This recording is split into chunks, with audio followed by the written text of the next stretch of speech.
আসসালামু আলাইকুম বন্ধুরা, আশা করছি তোমরা সবাই খুব ভালো আছো এবং সুস্থ রয়েছো।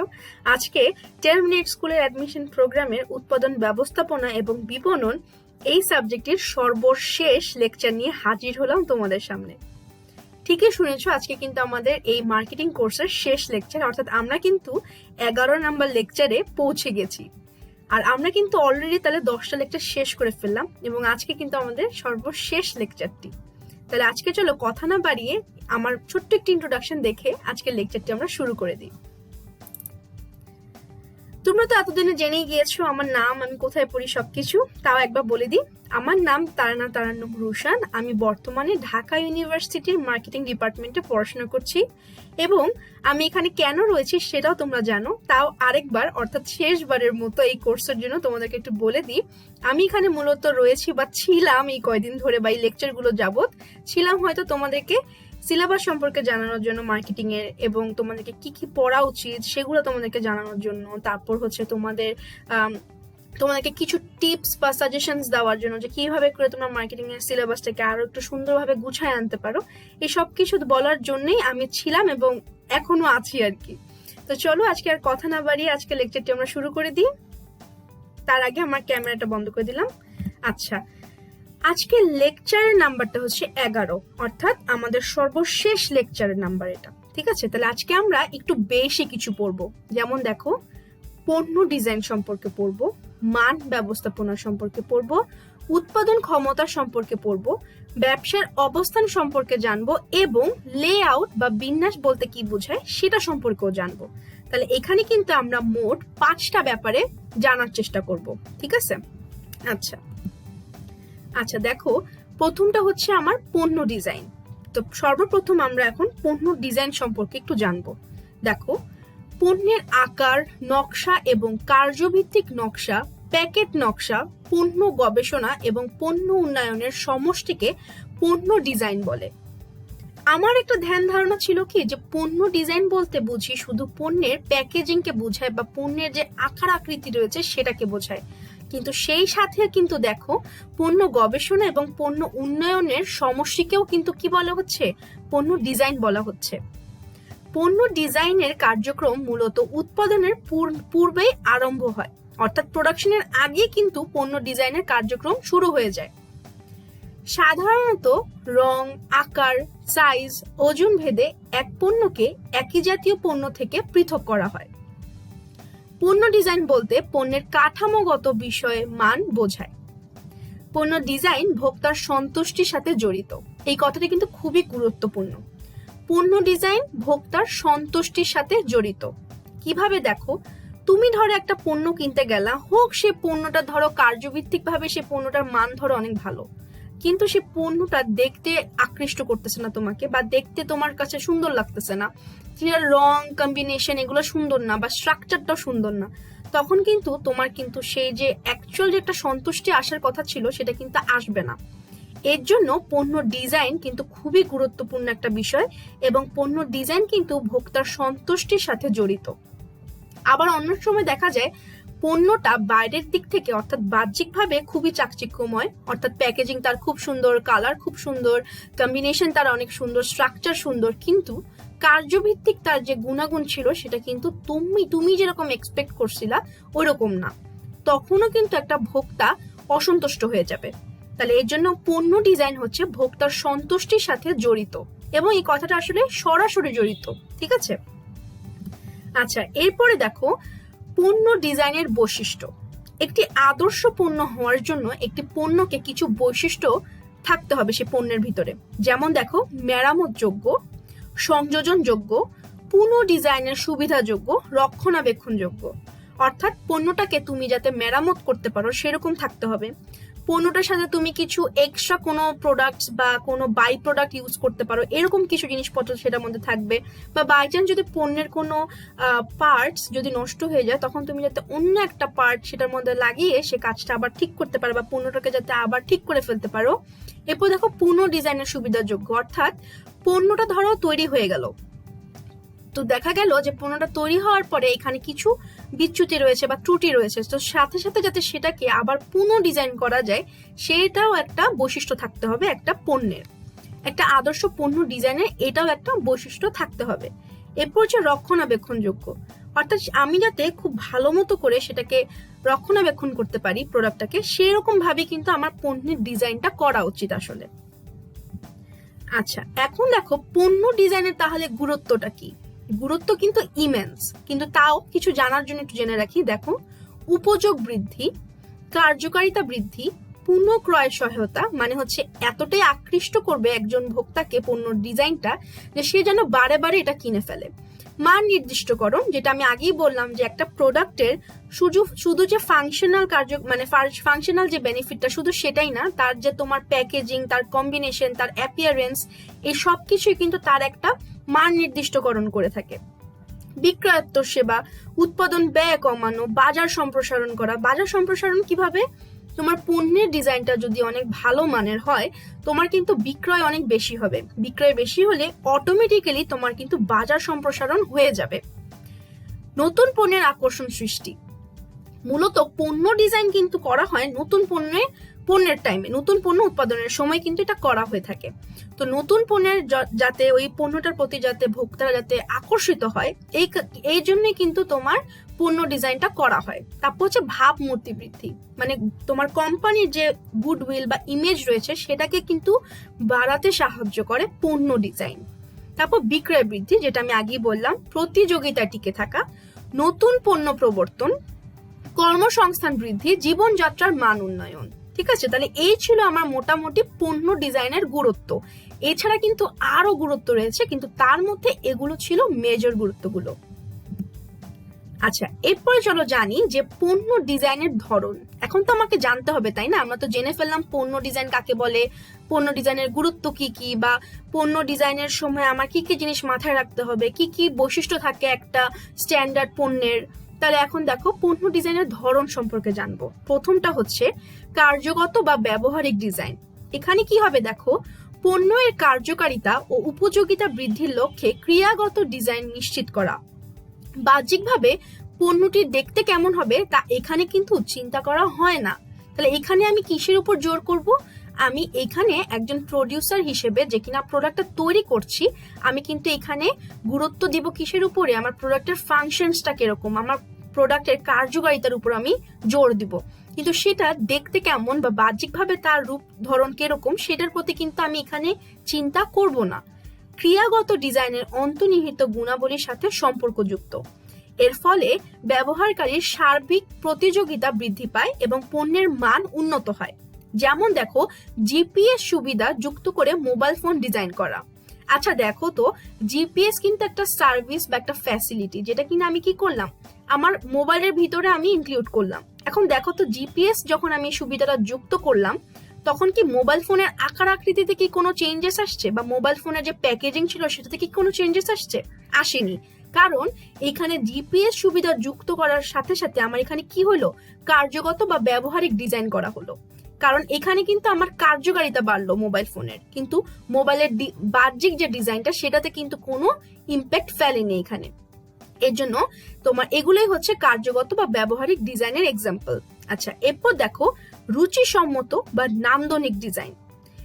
এরূপ ডিজাইনের ফলে পণ্যের বাহ্যিক সৌন্দর্য বৃদ্ধি পায়। এই ডিজাইনের ফলে পণ্যের মান বৃদ্ধি পায় না। এখানে মান বলতে তোমার সে কার্যকারিতার কথা বোঝানো হচ্ছে। তাহলে রুচিসম্মত বা নান্দনিক ডিজাইন কিন্তু কার্যগত বা ব্যবহারিক ডিজাইনের ঠিক অপোজিট। কারণ এখানে তোমার কি হচ্ছে, এখানে একজন প্রডিউসার, ধরো প্রডিউসার যে পণ্যটা প্রডিউস করি, আমি কি বললাম, আমি বললাম কি যে না, আমার প্রোডাক্টের আমি চাই যে ফাংশনাল যা মন চাই হোক, কিন্তু আমি চাই যে আমার পণ্যটা দেখতে অনেক সুন্দর হবে, আমি বাহ্যিকভাবে সেটাকে অনেক সুন্দর করে তুলবো। তাহলে সেটা হচ্ছে আমার রুচিসম্মত বা নান্দনিক ডিজাইনের মধ্যে পড়ে। এরপরে দেখো, নান্দনিক ডিজাইনের পণ্যের ক্রেতা সাধারণ রুচিশীল শৌখিন হয়। কি হয়ে থাকে? রুচিশীল ও শৌখিন হয়ে থাকে। সাধারণত দেখো সোনি ব্রাভিয়া টেলিভিশনের ক্ষেত্রে এই কৌশলটা ব্যবহার করা হয়, বা এই ধরনের পণ্য ডিজাইন কিন্তু ব্যবহার করা হয়। কার ক্ষেত্রে? সোনি ব্রাভিয়া টেলিভিশনের ক্ষেত্রে। তোমরা যদি একটু দেখো, বা এই লেকচারটা পড়ার পরেই তোমরা একটু দেখবা, গুগল করে বা নেটে তোমরা দেখো, সোনি ব্রাভিয়া টেলিভিশনের যে তোমার আউটার লুক গুলো থাকে সেগুলো কিন্তু এক্সট্রিমলি সুন্দর হয়ে থাকে। ফাংশনালও তারা সুন্দর হয়ে থাকে, মানে তাদের কার্যকারিতা বা গুণগত মানও কিন্তু তাদের সুন্দর হয়ে থাকে বা ভালো হয়ে থাকে, কিন্তু তারা কিন্তু মেইন ফোকাস করে যে তাদের আউটার লুকটা কিরকম। সেটা ছিল আমার কি রুচিসম্মত বা নান্দনিক ডিজাইনের মধ্যে পড়লো। এরপর আসলো আমার উৎপাদন ডিজাইন। নতুন নতুন পণ্য ও কৌশল ও প্রযুক্তি ব্যবহার করে পণ্য উৎপাদন করাকে উৎপাদন ডিজাইন বলে। অর্থাৎ আমি একজন প্রডিউসার করলাম কি, প্রোডাক্টটা প্রডিউস করার সময় আমি নতুন নতুন কৌশল ও প্রযুক্তি ব্যবহার করলাম, এর ফলে উৎপাদনশীলতা বৃদ্ধি পেয়ে গেল এবং এই কারণে কিন্তু উৎপাদন ব্যয় ও অপচয়ও কমে আসলো। হাতের স্পর্শ ছাড়াই স্বয়ংক্রিয় যন্ত্রপাতি ব্যবহার করে পণ্য উৎপাদন করা যায় এমন ডিজাইন করা হয় এখানে।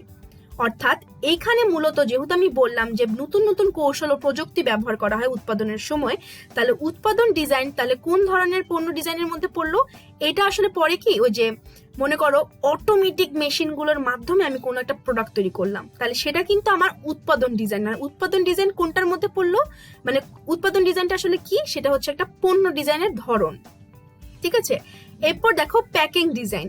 প্যাকিং হচ্ছে পণ্যের মোড়ক বা বাইরের আবরণ।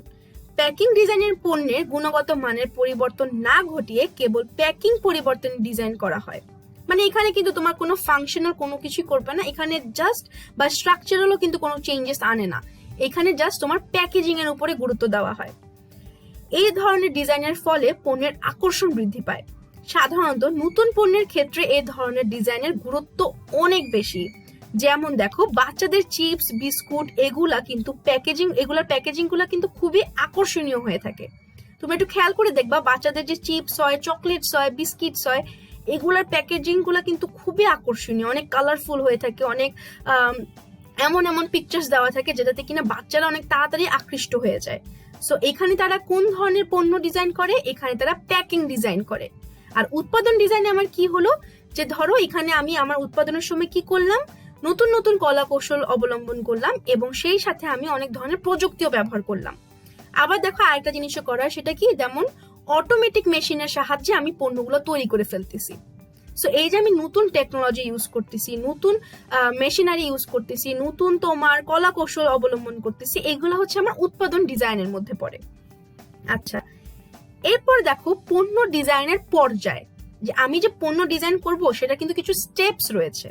তো সেই স্টেপস গুলা কি, দেখো উদ্যোগ গ্রহণ করা, অর্থাৎ তুমি প্রথম উদ্যোগ নিলা যে না আমাকে পণ্য ডিজাইন করতে হবে, এবার ধারণা উন্নয়ন করা শুরু করলা। এরপর দেখো উৎপাদনের সামর্থ্য বিশ্লেষণ করলা, যে তোমার কি সে অ্যাভেলেবেল র ম্যাটেরিয়ালস রয়েছে যে তুমি সেই রকম পণ্য ডিজাইন করতে পারো, যেমন তুমি ধারণা করলা। আবার হচ্ছে তুমি এখানে সামর্থ্য যাচাইয়ের মধ্যে এটাও করলা যে তোমার মেশিনারি রয়েছে কিনা, ওয়ার্কার্স রয়েছে কিনা, এগুলো তুমি বিশ্লেষণ করলা। এরপর দেখো উৎপাদনের যোগ্যতা যাচাই করলা, এরপরে চূড়ান্ত উৎপাদন করে ফেললা। তাহলে এখানে কিন্তু মূলত 5টা স্টেপের মাধ্যমে একটা পণ্য ডিজাইন করা হয়ে থাকে। আচ্ছা, এরপরে দেখো পণ্য ডিজাইন তো আমার পর্যায়ক্রমে আমি দেখলাম যে পণ্য ডিজাইনের স্টেপস গুলা কি হয়। এখন দেখো পণ্য ডিজাইন যে তুমি নির্ধারণ করবা যে তুমি কোন ধরনের পণ্য ডিজাইন করবা, ওই যে যেহেতু আমরা অনেকগুলো ধরন দেখলাম পণ্য ডিজাইনের, তো তুমি এখন একজন প্রডিউসার হিসেবে ভাবতেছো যে আমি পণ্য ডিজাইন তো দেখলাম অনেকগুলো ধরন, তো সেগুলোর থেকে আমি যেটা চুজ করব সেটা চুজ করার সময় তো তোমাকে কোনো কিছু কিছু জিনিস মাথায় আনতে হবে বা বিবেচনা করতে হবে। তো সেই বিবেচ্য বিষয়গুলো কোনগুলো, দেখো ভোক্তার প্রত্যাশা, ডিজাইন উপকরণের সহজলভ্যতা, উৎপাদন ক্ষমতা, উৎপাদন খরচ, প্রতিযোগীদের ব্যয় নিয়ন্ত্রণ কৌশল। ভোক্তার প্রত্যাশাটা কি, তাহলে তোমার পণ্যের প্রতি বা তোমার কোম্পানির প্রতি ভোক্তার প্রত্যাশাটা কি। ডিজাইন উপকরণের সহজলভ্যতা, তুমি যে ধরনের ডিজাইন করতে চাচ্ছ, পণ্য ডিজাইন তুমি যে ধরনের করতে চাচ্ছ, তোমার কি সেগুলো করার জন্য পর্যাপ্ত উপকরণ রয়েছে। তারপর উৎপাদন ক্ষমতা, তোমার কি সেই ক্ষমতা রয়েছে সেইটা করার জন্য, সেরকম পণ্য ডিজাইন করার কি ক্ষমতা তোমার আছে, এগুলা তুমি দেখলা। এরপর তুমি দেখবা উৎপাদন খরচটাও কিন্তু তোমাকে দেখতে হবে, কারণ এমন পণ্য তুমি তৈরি করতেছো, এমন পণ্য ডিজাইন তুমি তৈরি করতেছো যেখানে তোমার যা প্রফিট হবে তার চেয়ে বেশি খরচ হয়ে গেল, সেটা কিন্তু মোটেও প্রফিটেবল প্রজেক্ট না। তখন তোমাকে কি করতে হবে, উৎপাদন খরচটাও কিন্তু বিবেচনা করতে হবে পণ্যের ডিজাইন নির্ধারণের ক্ষেত্রে। এরপর দেখো প্রতিযোগীদের ব্যয় নিয়ন্ত্রণ কৌশল, তোমাকে কিন্তু যে এটাও চিন্তা করতে হবে যে তোমার কম্পিটিটরসরা কিভাবে করে কোন কোন স্ট্র্যাটেজি অবলম্বন করে তাদের কস্টগুলো কমানোর জন্য বা খরচগুলো কমানোর জন্য বা মিনিমাইজ করার জন্য তোমার কম্পিটিটরসরা কোন কোন স্ট্র্যাটেজি বা টেকনিক্সগুলো অবলম্বন করে সেগুলো কিন্তু তোমাকে মাথায় আনতে হবে বা বিবেচনা করতে হবে। তো এই ছিল হচ্ছে পণ্য ডিজাইন নির্ধারণের বিবেচ্য বিষয়গুলো। আরো অনেক বিবেচ্য বিষয় রয়েছে, বাট এগুলো হচ্ছে না মোস্ট ইম্পর্টেন্ট বিবেচ্য বিষয়গুলো। আচ্ছা, এখন দেখো পণ্যের পুনরায় ডিজাইন ও তার কারণ, অর্থাৎ একটা পণ্যকে কেন একবার তৈরি করার পরেও আবার পুনরায় ডিজাইন করতে হবে, তার কারণগুলা কি কি। প্রথমটা দেখো কি, ক্রেতা বা ভোক্তার অভিযোগ।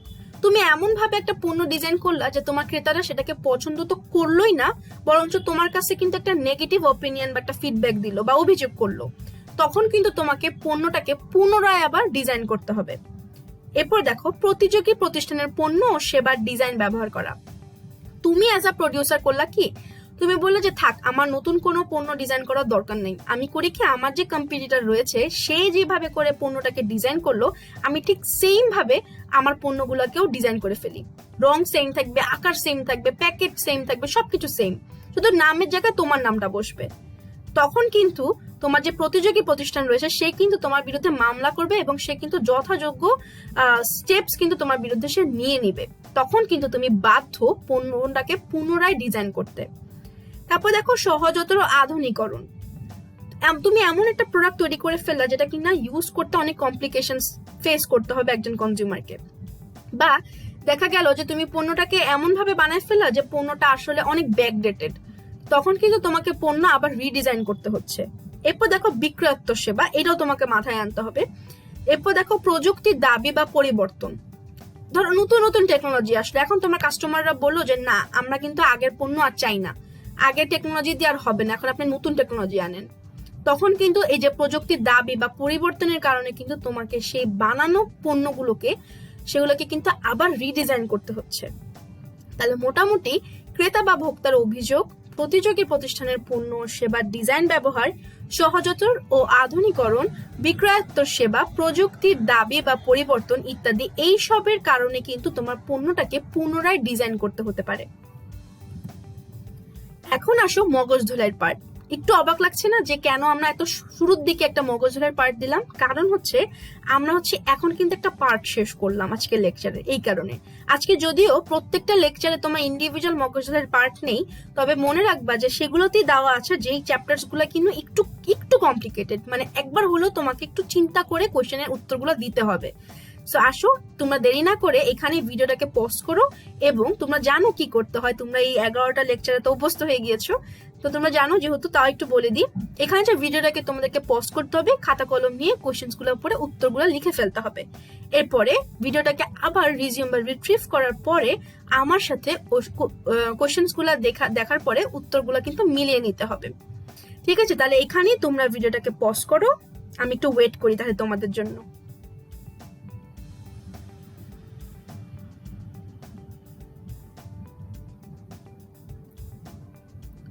আচ্ছা, তাহলে আমি আশা করবো যে তোমরা এতক্ষণের মধ্যে তোমাদের ভিডিওটাকে পজ করে তোমরা সুন্দর মতো করে তোমাদের কোশ্চেন্স গুলোকে লিখে ফেলছো, উত্তরগুলো সুন্দর মতো করে উঠাই ফেলছো।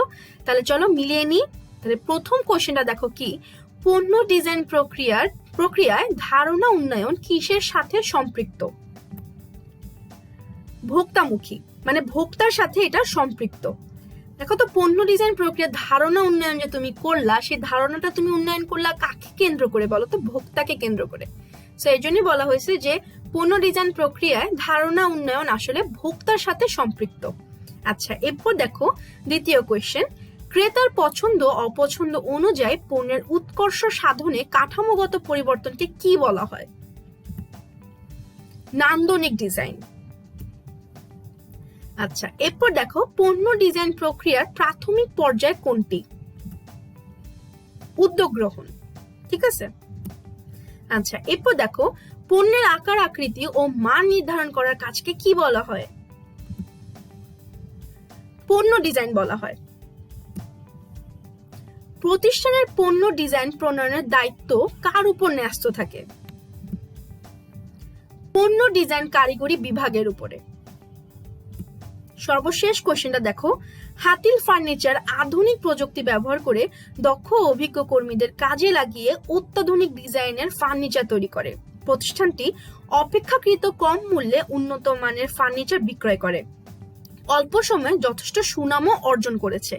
তাহলে প্রতিষ্ঠানটি কোন ডিজাইনের উপর গুরুত্ব দিয়েছে?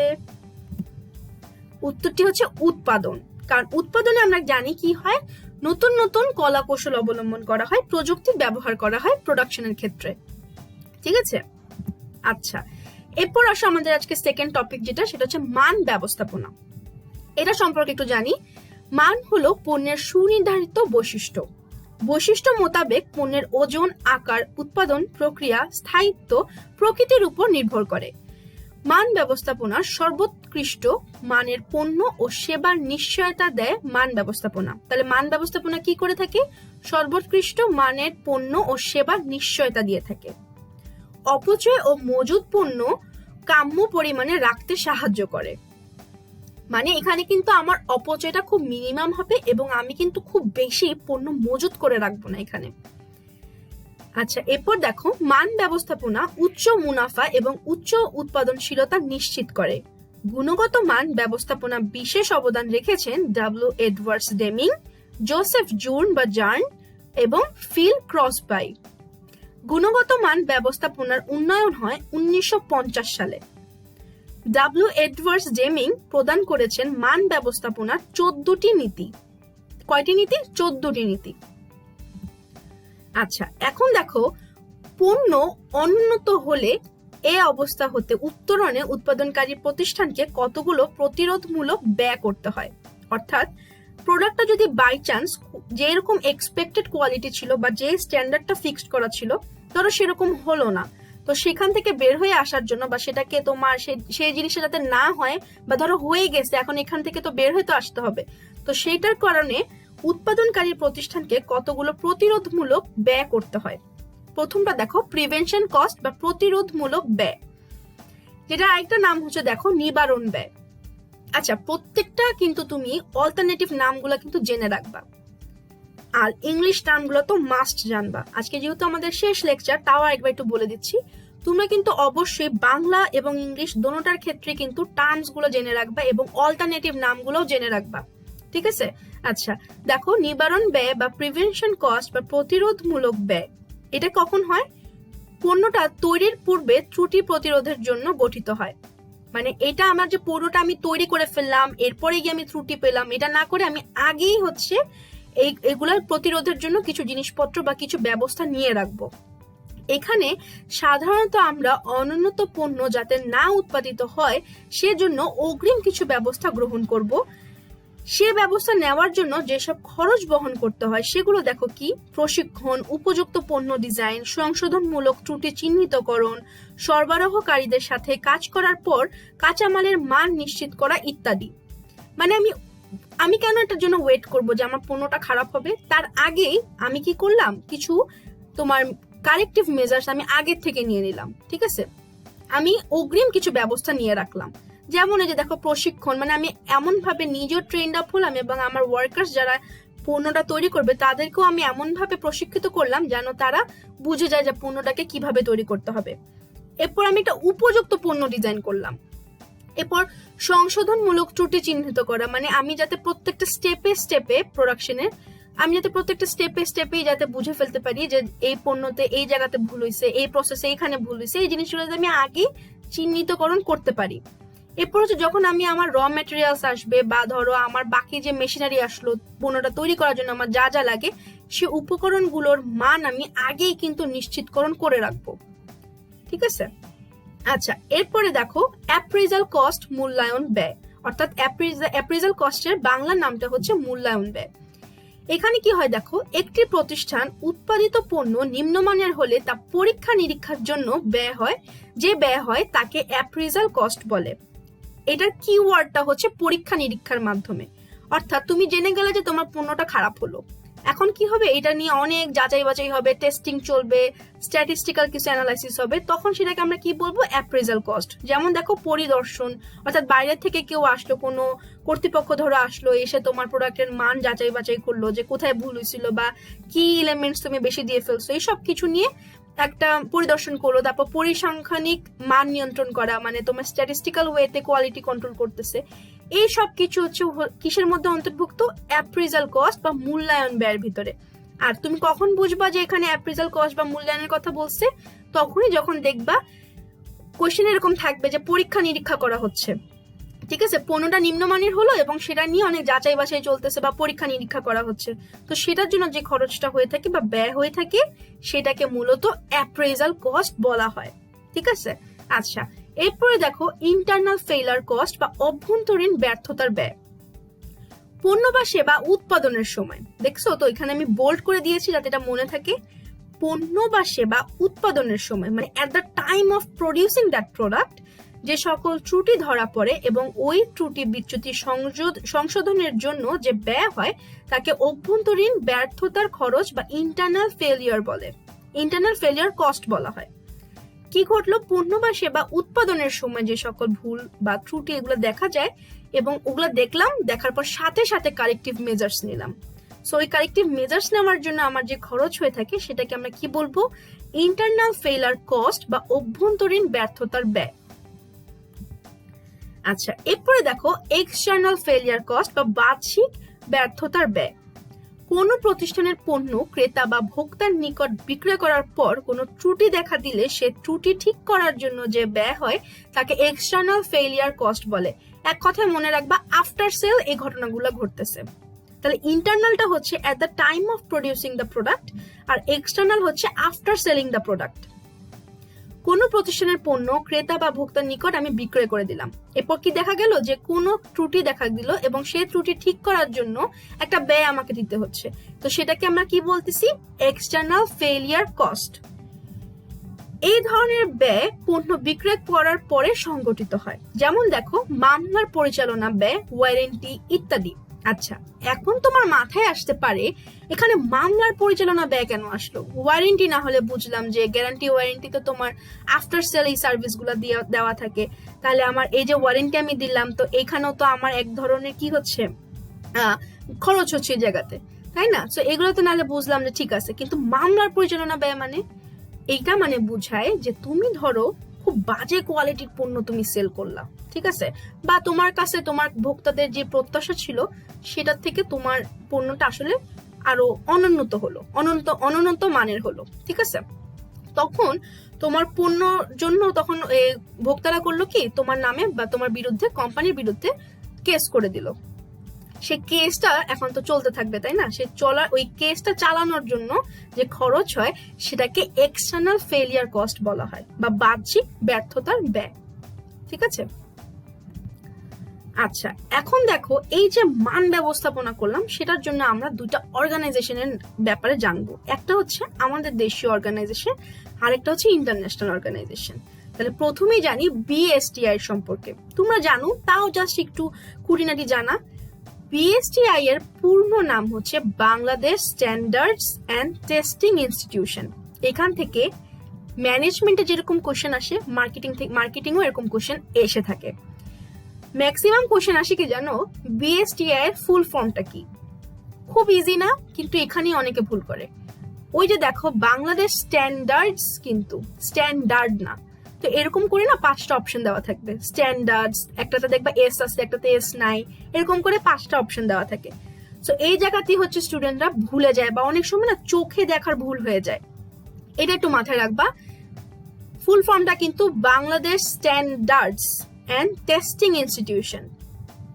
আচ্ছা, বিএসটিআই এর উদ্দেশ্য হলো আন্তর্জাতিক মানের সাথে সামঞ্জস্য রেখে বাংলাদেশের শিল্প, খাদ্য ও রাসায়নিক পণ্যের একটি মান তৈরি করা ও তা নিশ্চিত করা। কি করলো? আন্তর্জাতিক মানের সাথে সামঞ্জস্য রাখলো এবং তারা কি করলো? বাংলাদেশে তৈরিকৃত শিল্প, খাদ্য, রাসায়নিক পণ্যের একটি মান তৈরি করবে এবং তা নিশ্চিত করবে। বিএসটিআই হচ্ছে আসলে শিল্প মন্ত্রণালয়ের অধীনে। এই কোশ্চেনটা অনেক আসে যে বিএসটিআই কোন মন্ত্রণালয়ের অধীনে? উত্তরটা হচ্ছে শিল্প মন্ত্রণালয়ের অধীনে। 1985 সালে বিএসটিআই গড়ে তোলা হয়। বিএসটিআই এর মান নিয়ন্ত্রণের জন্য বিভাগ কমিটি রয়েছে 6টি, আর বিএসটিআই মান নিয়ন্ত্রণের জন্য শাখা কমিটি রয়েছে 72টি। এখান থেকেও অন্যান্য পাবলিক বিশ্ববিদ্যালয়গুলোতে 1-2টা কোশ্চেন এসছিল যে বিএসটিআই এর মান নিয়ন্ত্রণের জন্য বিভাগ কমিটি কয়টি? উত্তর কিন্তু 6টি, 72টি না। আর বিএসটিআই এর মান নিয়ন্ত্রণের জন্য শাখা কমিটি রয়েছে 72টি।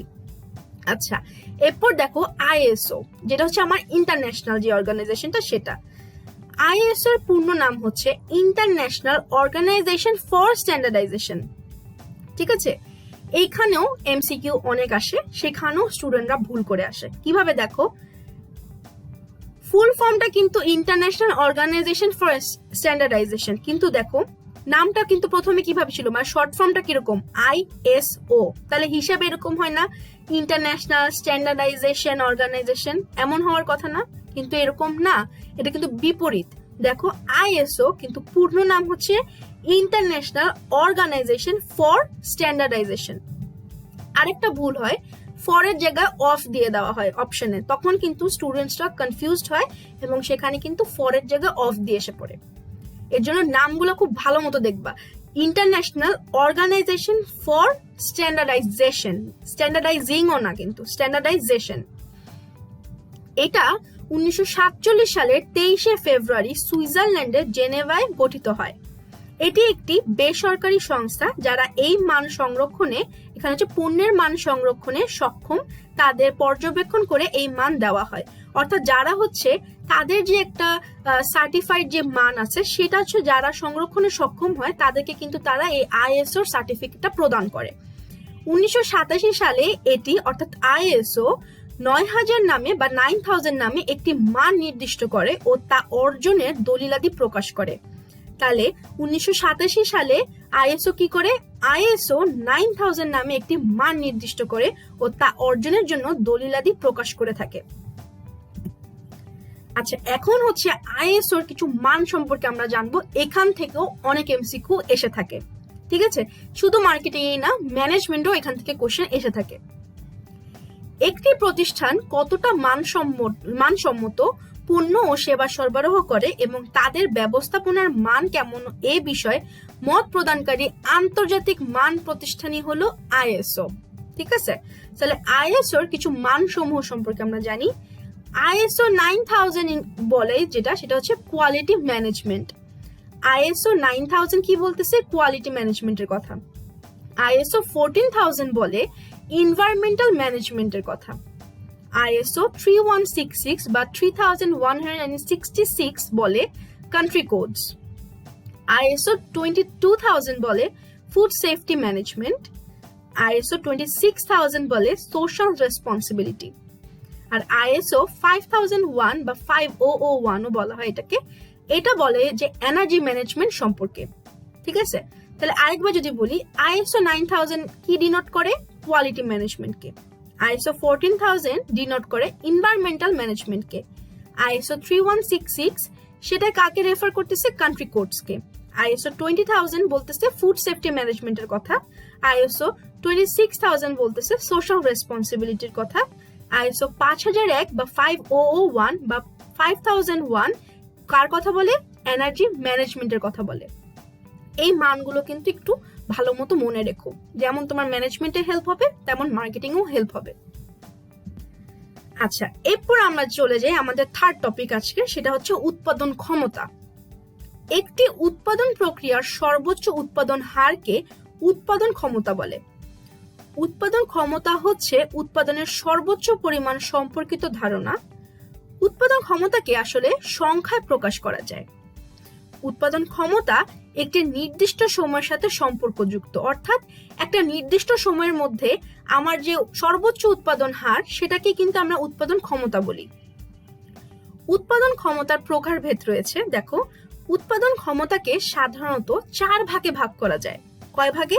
4 ভাগে, যথা সর্বোচ্চ উৎপাদন ক্ষমতা, প্রকৌশলগত উৎপাদন ক্ষমতা, সিস্টেম উৎপাদন ক্ষমতা, প্রকৃত উৎপাদন ক্ষমতা। আরেকবার যদি বলি এই 4টা সম্পর্কে, সর্বোচ্চ উৎপাদন ক্ষমতা, প্রকৌশলগত উৎপাদন ক্ষমতা, সিস্টেম উৎপাদন ক্ষমতা, প্রকৃত উৎপাদন ক্ষমতা। আচ্ছা, এখন চলো জানি সর্বোচ্চ উৎপাদন ক্ষমতা সম্পর্কে। কোনো ব্যবসা প্রতিষ্ঠান স্বাভাবিকভাবে উৎপাদন কার্য পরিচালনা করে সর্বোচ্চ যে পরিমাণ পণ্য বা সেবার উপযোগ সৃষ্টি করে তাকে সর্বোচ্চ উৎপাদন ক্ষমতা বলা হয়। কোনো ব্যবসা প্রতিষ্ঠান স্বাভাবিকভাবে উৎপাদন কার্য পরিচালনা করে থাকলে এবং করার পর যে সর্বোচ্চ পরিমাণের পণ্য বা সেবার উপযোগ সৃষ্টি করে তাকে সর্বোচ্চ উৎপাদন ক্ষমতা বলা হয়।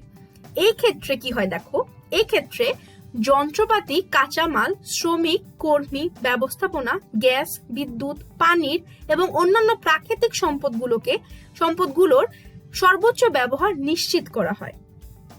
এই উৎপাদন ব্যবস্থার স্বল্পকালীন সময় ধরে রাখা সম্ভব হলেও দীর্ঘকালীন সময় তার সম্ভব হয় না।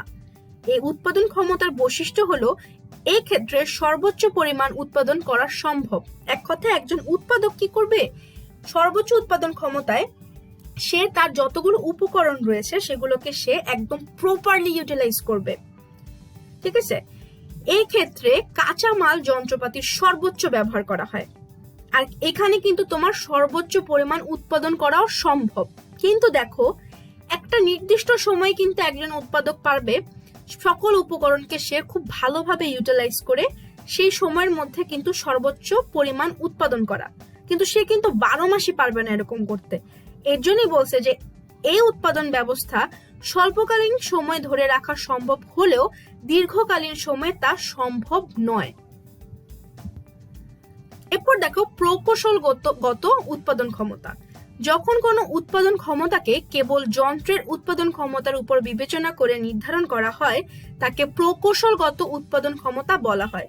কি হলো, যখন কোনো উৎপাদন ক্ষমতাকে কেবল যন্ত্রের উপর, কিসের উপর, যন্ত্রের উপর অর্থাৎ মেশিনের উপরে ডিপেন্ড করে, যখন মনে করো যন্ত্রের উৎপাদন ক্ষমতা যেটা রয়েছে সেটার উপর যখন ডিপেন্ড করে কোনো মেশিনের বা প্রোডাকশনের উৎপাদন ক্ষমতা জানা যায়, তখন সেটাকে আমরা কি বলবো, প্রকৌশলগত উৎপাদন ক্ষমতা বলবো।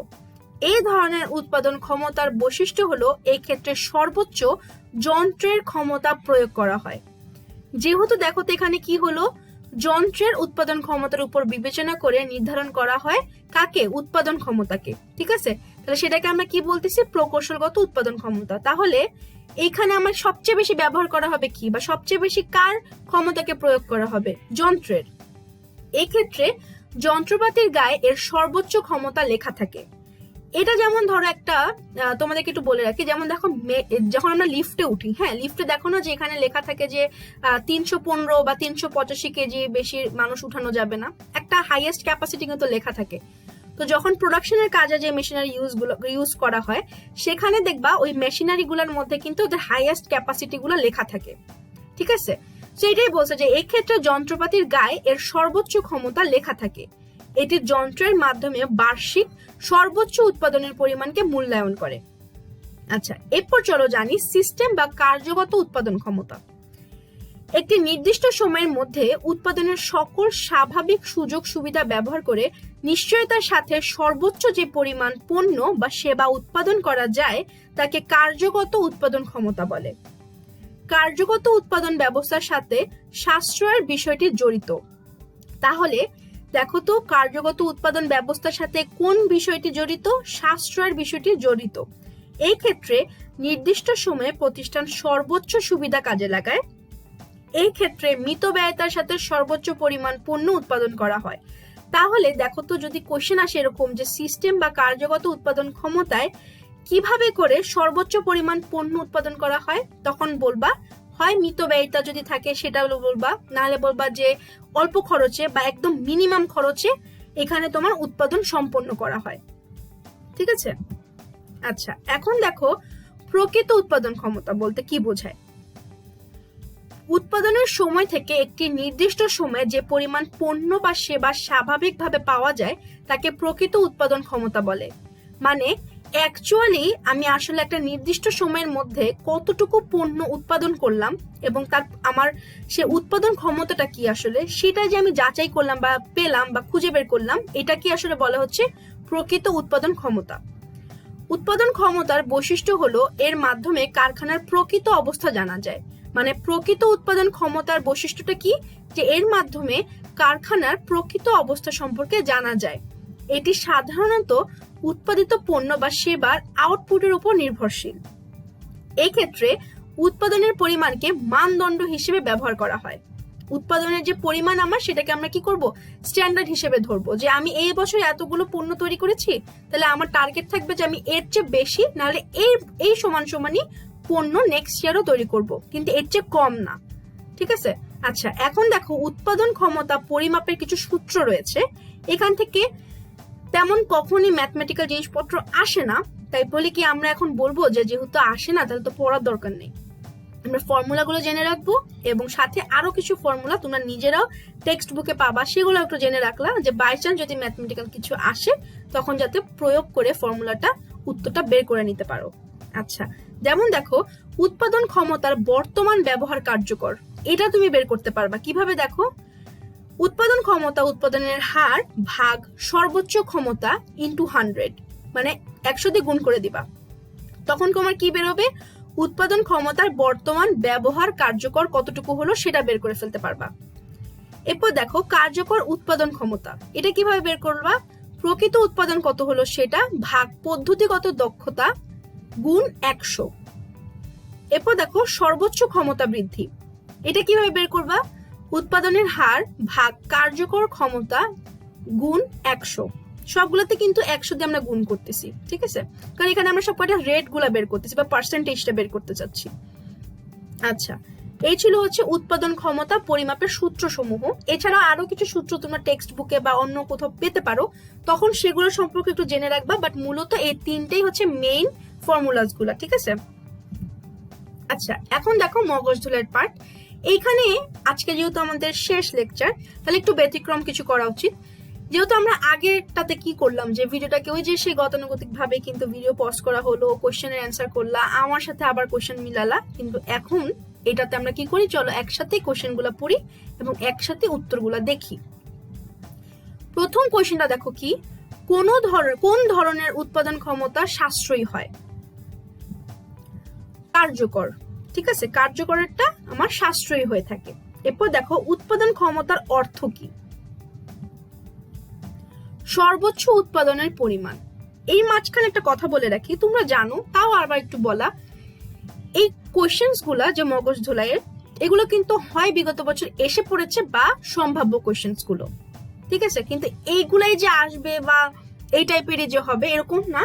এর জন্য কিন্তু আমি বলি, এবং আজকে যেহেতু শেষ লেকচার তাই আবারও বলছি তোমাদের সুবিধার্থে, তোমরা খুব বেশি বেশি করে কোশ্চেন ব্যাংক সলভ করো। শুধু প্রিভিয়াস ইয়ার্স না, সম্ভাব্য কিছু কোশ্চেনের পার্ট থাকে কিছু কিছু বইতে, সেগুলো তোমরা কভার করে ফেলবা। নতুন নতুন যা টার্মস পাবা সব পড়ে ফেলবা, সব জেনে রাখো। অ্যাডমিশন টেস্টে যে সবকিছু তা না, এখানে তুমি জানতে পারবা, জানার জন্য কিছু জেনে রাখা উচিত, ঠিক আছে। আচ্ছা, তাহলে আবার কোশ্চেনে ফেরত যাই।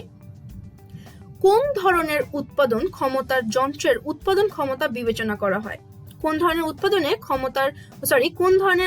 ক্ষমতার মধ্যে যন্ত্রের উৎপাদন ক্ষমতা বিবেচনা করা হয়। কোশ্চেনটা আসলে হবে এরকম, উত্তর হচ্ছে প্রকৌশলগত। যন্ত্র রিলেটেড যখনই আসবে সেটা চোখ বন্ধ করে প্রকৌশলগত হবে। আচ্ছা, এরপরে দেখো কার্যকর উৎপাদন ক্ষমতার কোন বিষয়ের উপর গুরুত্ব দেওয়া হয়, স্বল্প মেয়াদী উৎপাদনের উপর। এরপর দেখো একটা স্টেম টাইপ দেওয়া বা উদ্দীপকের টাইপ দেওয়া আছে কোশ্চেন। সুরমা সিমেন্ট ফ্যাক্টরিতে 10টি আধুনিক মেশিনের সাহায্যে সিমেন্ট উৎপাদিত হয়। এর যন্ত্রপাতি সমূহ সঠিকভাবে সচল থাকলে প্রতি বছর ফ্যাক্টরিতে উৎপাদন করা সম্ভব। উদ্দীপকে কোন ধরনের উৎপাদন ক্ষমতার প্রতি গুরুত্ব দেওয়া হয়েছে, দেখো প্রকৌশলগত। যন্ত্রের কথা আছে, চোখ বন্ধ করে প্রকৌশলগত হবে। আচ্ছা, এরপরে দেখো আমাদের আজকে 4th নাম্বার টপিক, সেটা হচ্ছে ব্যবসার অবস্থান। কারখানা বা ব্যবসার অবস্থান বলতে এমন একটি উপযুক্ত স্থান নির্বাচন করাকে বোঝায় যেখানে কারখানা বা প্রতিষ্ঠানটি কাজ শুরু করবে। অর্থাৎ আমি যে আমার প্রোডাকশনের কাজ করব বা আমি যে আমার মার্কেটিং এরও যে আমি কাজ করব, সেটার জন্য তো আমার একটা বিজনেস অর্গানাইজেশন দরকার, তাই না? সো সেই অর্গানাইজেশন নালে আমি তৈরি করলাম, কিন্তু সেটা আমি কোথায় স্থাপিত করবো বা সেটাকে আমি কোথায় তোমার স্টাবলিশ করবো, আমার তো একটা লোকেশন দরকার। সেটাকে বলা হচ্ছে ব্যবসার অবস্থান। ব্যবসার অবস্থান নির্বাচনে বিভিন্ন উপাদান প্রভাব ফেলে, যেমন দেখো ব্যবসার প্রকৃতি, সমজাতীয় ব্যবসার উপস্থিতি, মূলধনের পর্যাপ্ততা, ভবিষ্যৎ সম্ভাবনা, পরিবেশগত প্রভাব, পরিবহন ও যোগাযোগ ব্যবস্থা, কাঁচামাল ও শ্রমিকের প্রাপ্যতা, জ্বালানি শক্তি সম্পদের প্রাপ্যতা, বাজারের নৈকট্য, নিরাপত্তা। আমার ব্যবসার প্রকৃতিটা কিরকম আসলে? আমার ব্যবসাটা কি তোমার এক মালিকানায় পড়তেছে, নাকি তোমার অংশীদারি, বা আরো কিন্তু প্রকৃতির বিষয় আছে ব্যবসার। যেমন দেখো, আমার ব্যবসাটা কি আসলে ভোগ্যপণ্য তৈরি করে, নাকি আমার ব্যবসাটা আসলে শিল্প পণ্য তৈরি করতেছে, নাকি আমার ব্যবসাটা আসলে সেবা দানকারী একটা প্রতিষ্ঠান। তো আমাকে কিন্তু এই জিনিসগুলো বিবেচনা করতে হবে যখন আমি আমার ব্যবসার অবস্থানটা বা লোকেশনটা যখন আমি সিলেক্ট করব তখন। এরপর দেখো, সমজাতীয় ব্যবসার উপস্থিতি, অর্থাৎ আমার কম্পিটিটরসরা কি আমার আশেপাশে আছে এখানে, নাকি অনেক দূরে দূরে আছে, বা আমি যে লোকেশনে আমার বিজনেসটা স্টাবলিশ করতে যাচ্ছি সেখানে কি অলরেডি আমি যেরকম পণ্য তৈরি করি সমজাতীয় পণ্য কি আরেকটা কোম্পানিকে এখানে অলরেডি তৈরি করা শুরু করে দিছে। তারপর দেখো, মূলধনের পর্যাপ্ততা, আমার কিন্তু বুঝতে হবে যে আমার ক্যাপিটাল কতটুকু। আমার কাছে যদি অনেক পর্যাপ্ত পরিমাণের মূলধন থাকে আমি কিন্তু খুব সুন্দর একটা লোকেশনে আমার বিজনেসটাকে স্টাবলিশ করতে পারবো। আর যদি আমার সেই পর্যাপ্ততা না থাকে তখন কিন্তু আমি নর্মালি একটা জায়গাতে আমার বিজনেসটাকে লোকেট করব। এরপর দেখো, ভবিষ্যৎ সম্ভাবনা, তারপর পরিবেশগত প্রভাব। পরিবেশগত প্রভাবের মধ্যে আমরা উপাদানগুলো জানি, যেমন রাজনৈতিক, তারপর তোমার আমার অর্থনৈতিক, প্রাকৃতিক, এই সব কিছু আমাকে এখানে বিবেচনা করতে হবে। এরপর দেখো, পরিবহন ও যোগাযোগ ব্যবস্থা। আমি ধরো এমন একটা জায়গায় গিয়ে আমার বিজনেস লোকেশন সেট আপ করলাম যেখানে ধরো ট্রান্সপোর্টেশনের ঝামেলা আছে অনেক, মানে ওখানে নাই কোনো গাড়ি ঘোড়া, তো পাওয়াই যায় না, রাস্তাঘাটের অবস্থা খুবই বাজে। তো আমি তো এরকম কিছু চিন্তা করবো না। এই উপাদানগুলো তো আমাকে আসলে বিবেচনা করতে হবে আমার ব্যবসার অবস্থানটা নির্ণয় করার সময়। এরপর দেখো, কাঁচামাল বা শ্রমিকের প্রাপ্যতা, মানে আমি এমন একটা জায়গায় গিয়ে আমার বিজনেস স্টাবলিশ করলাম যেখানে কিনা আমাকে আমার সরবরাহকারীরা কাঁচামাল তো পৌঁছাতেই পারে না, সেই সাথে ওইখানে আমি আবার শ্রমিকও পাই না। এই জিনিসগুলো আমাদেরকে আসলে বিবেচনা করতে হবে। এগুলো হচ্ছে সবগুলো প্রায় সেমই। দেখো, জ্বালানি শক্তি সম্পদের প্রাপ্যতা থাকতে হবে, অর্থাৎ গ্যাস, বিদ্যুৎ এগুলো থাকতে হবে, পানি থাকতে হবে। এরপর বাজারের নৈকট্য, মানে আমার যে ভোক্তারা, চূড়ান্ত ভোক্তারা যেটা, সে বাজারটা আমার যেখানে, সেটা কি আমার কাছাকাছি নাকি আমার থেকে অনেক দূরে। যত দূরে হবে আমার ট্রান্সপোর্টেশন কস্ট অনেক বাড়তে থাকবে। সো এই জিনিসগুলো আমাদেরকে মাথায় রাখতে হবে। এরপর হচ্ছে নিরাপত্তা, এটা তো সবচাইতে আগে মাথায় রাখতে হবে যে আমি যে জায়গাতে আমার ব্যবসার অবস্থানটা করলাম সেই জায়গাটা কি আসলে নিরাপত্তামূলক জায়গা, নাকি ওই জায়গাটা আসলে কোনো সিকিউরিটি নেই ওখানে। ঠিক আছে, সো এই হচ্ছে মূলত কিছু মূল উপাদান যেগুলো হচ্ছে একটা ব্যবসা অবস্থানে নির্বাচনের সময় আসলে প্রভাব ফেলে থাকে।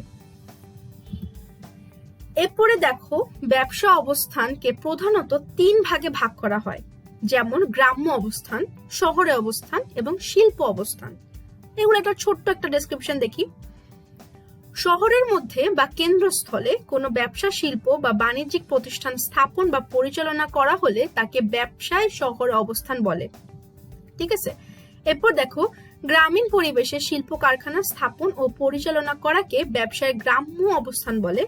বর্তমানে আসলে গ্রাম অঞ্চলে বিদ্যুৎ পৌঁছে যাওয়া ও যোগাযোগ ব্যবস্থার উন্নয়নের ফলে অনেক ব্যবসা কিন্তু গ্রাম অঞ্চলে গড়ে উঠতে দেখা যায়। শিল্প অবস্থান হলো যেখানে সব কারখানা, শিল্পগুলো অবস্থিত থাকে। এটা গ্রামেও হতে পারে, শহরেও হতে পারে। মানে ধরো একটা বিশাল বড় এরিয়া যেখানে সব তোমার শিল্প কারখানাগুলো স্থাপিত। যেমন আমরা বলি না যে এটা একটা ইন্ডাস্ট্রিয়াল এরিয়া, এর মানে হচ্ছে কি এখানে অনেক তোমার শিল্প কারখানা বা ফ্যাক্টরিজ গুলো কিন্তু এখানে রয়েছে। তাহলে এক কথায় আমার বিজনেস লোকেশন যদি শহরে হয় সেটাকে আমরা বলবো শহরে অবস্থান, ব্যবসার অবস্থান। যদি সেটা গ্রামে হয় তাহলে আমি বলবো গ্রামে ব্যবসার অবস্থান। শিল্প অবস্থানে যদি হয় তাহলে সেটাকে বলবো শিল্প ব্যবসার অবস্থান। এরপর দেখো, ব্যবসা অবস্থান, ব্যবসার যে অবস্থানটা বা যে লোকেশনটা, সেটা তো নির্বাচনে আমার কিছু স্টেপস রয়েছে।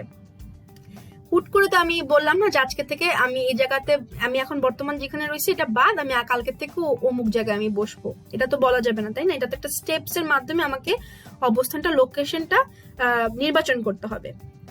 যেমন দেখো, প্রথমে আমাকে তথ্য সংগ্রহ ও বিশ্লেষণ করতে হবে।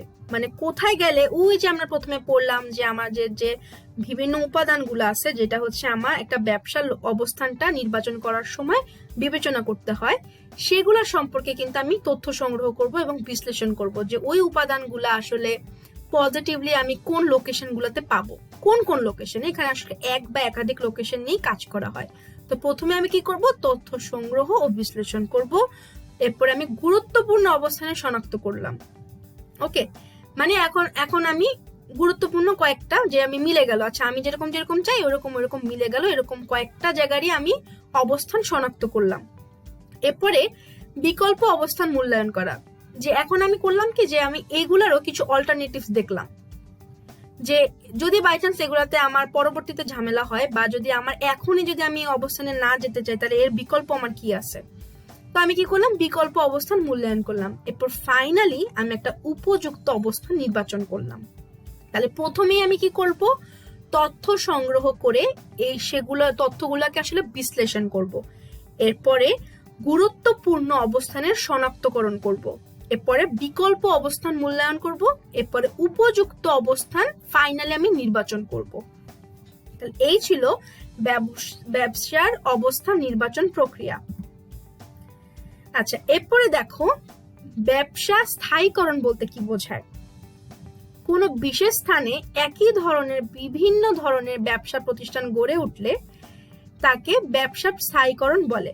কি হলো, কোনো বিশেষ স্থানে একই ধরনের বা বিভিন্ন ধরনের ব্যবসা প্রতিষ্ঠান গড়ে উঠলে তাকে ব্যবসা স্থায়ীকরণ বলে।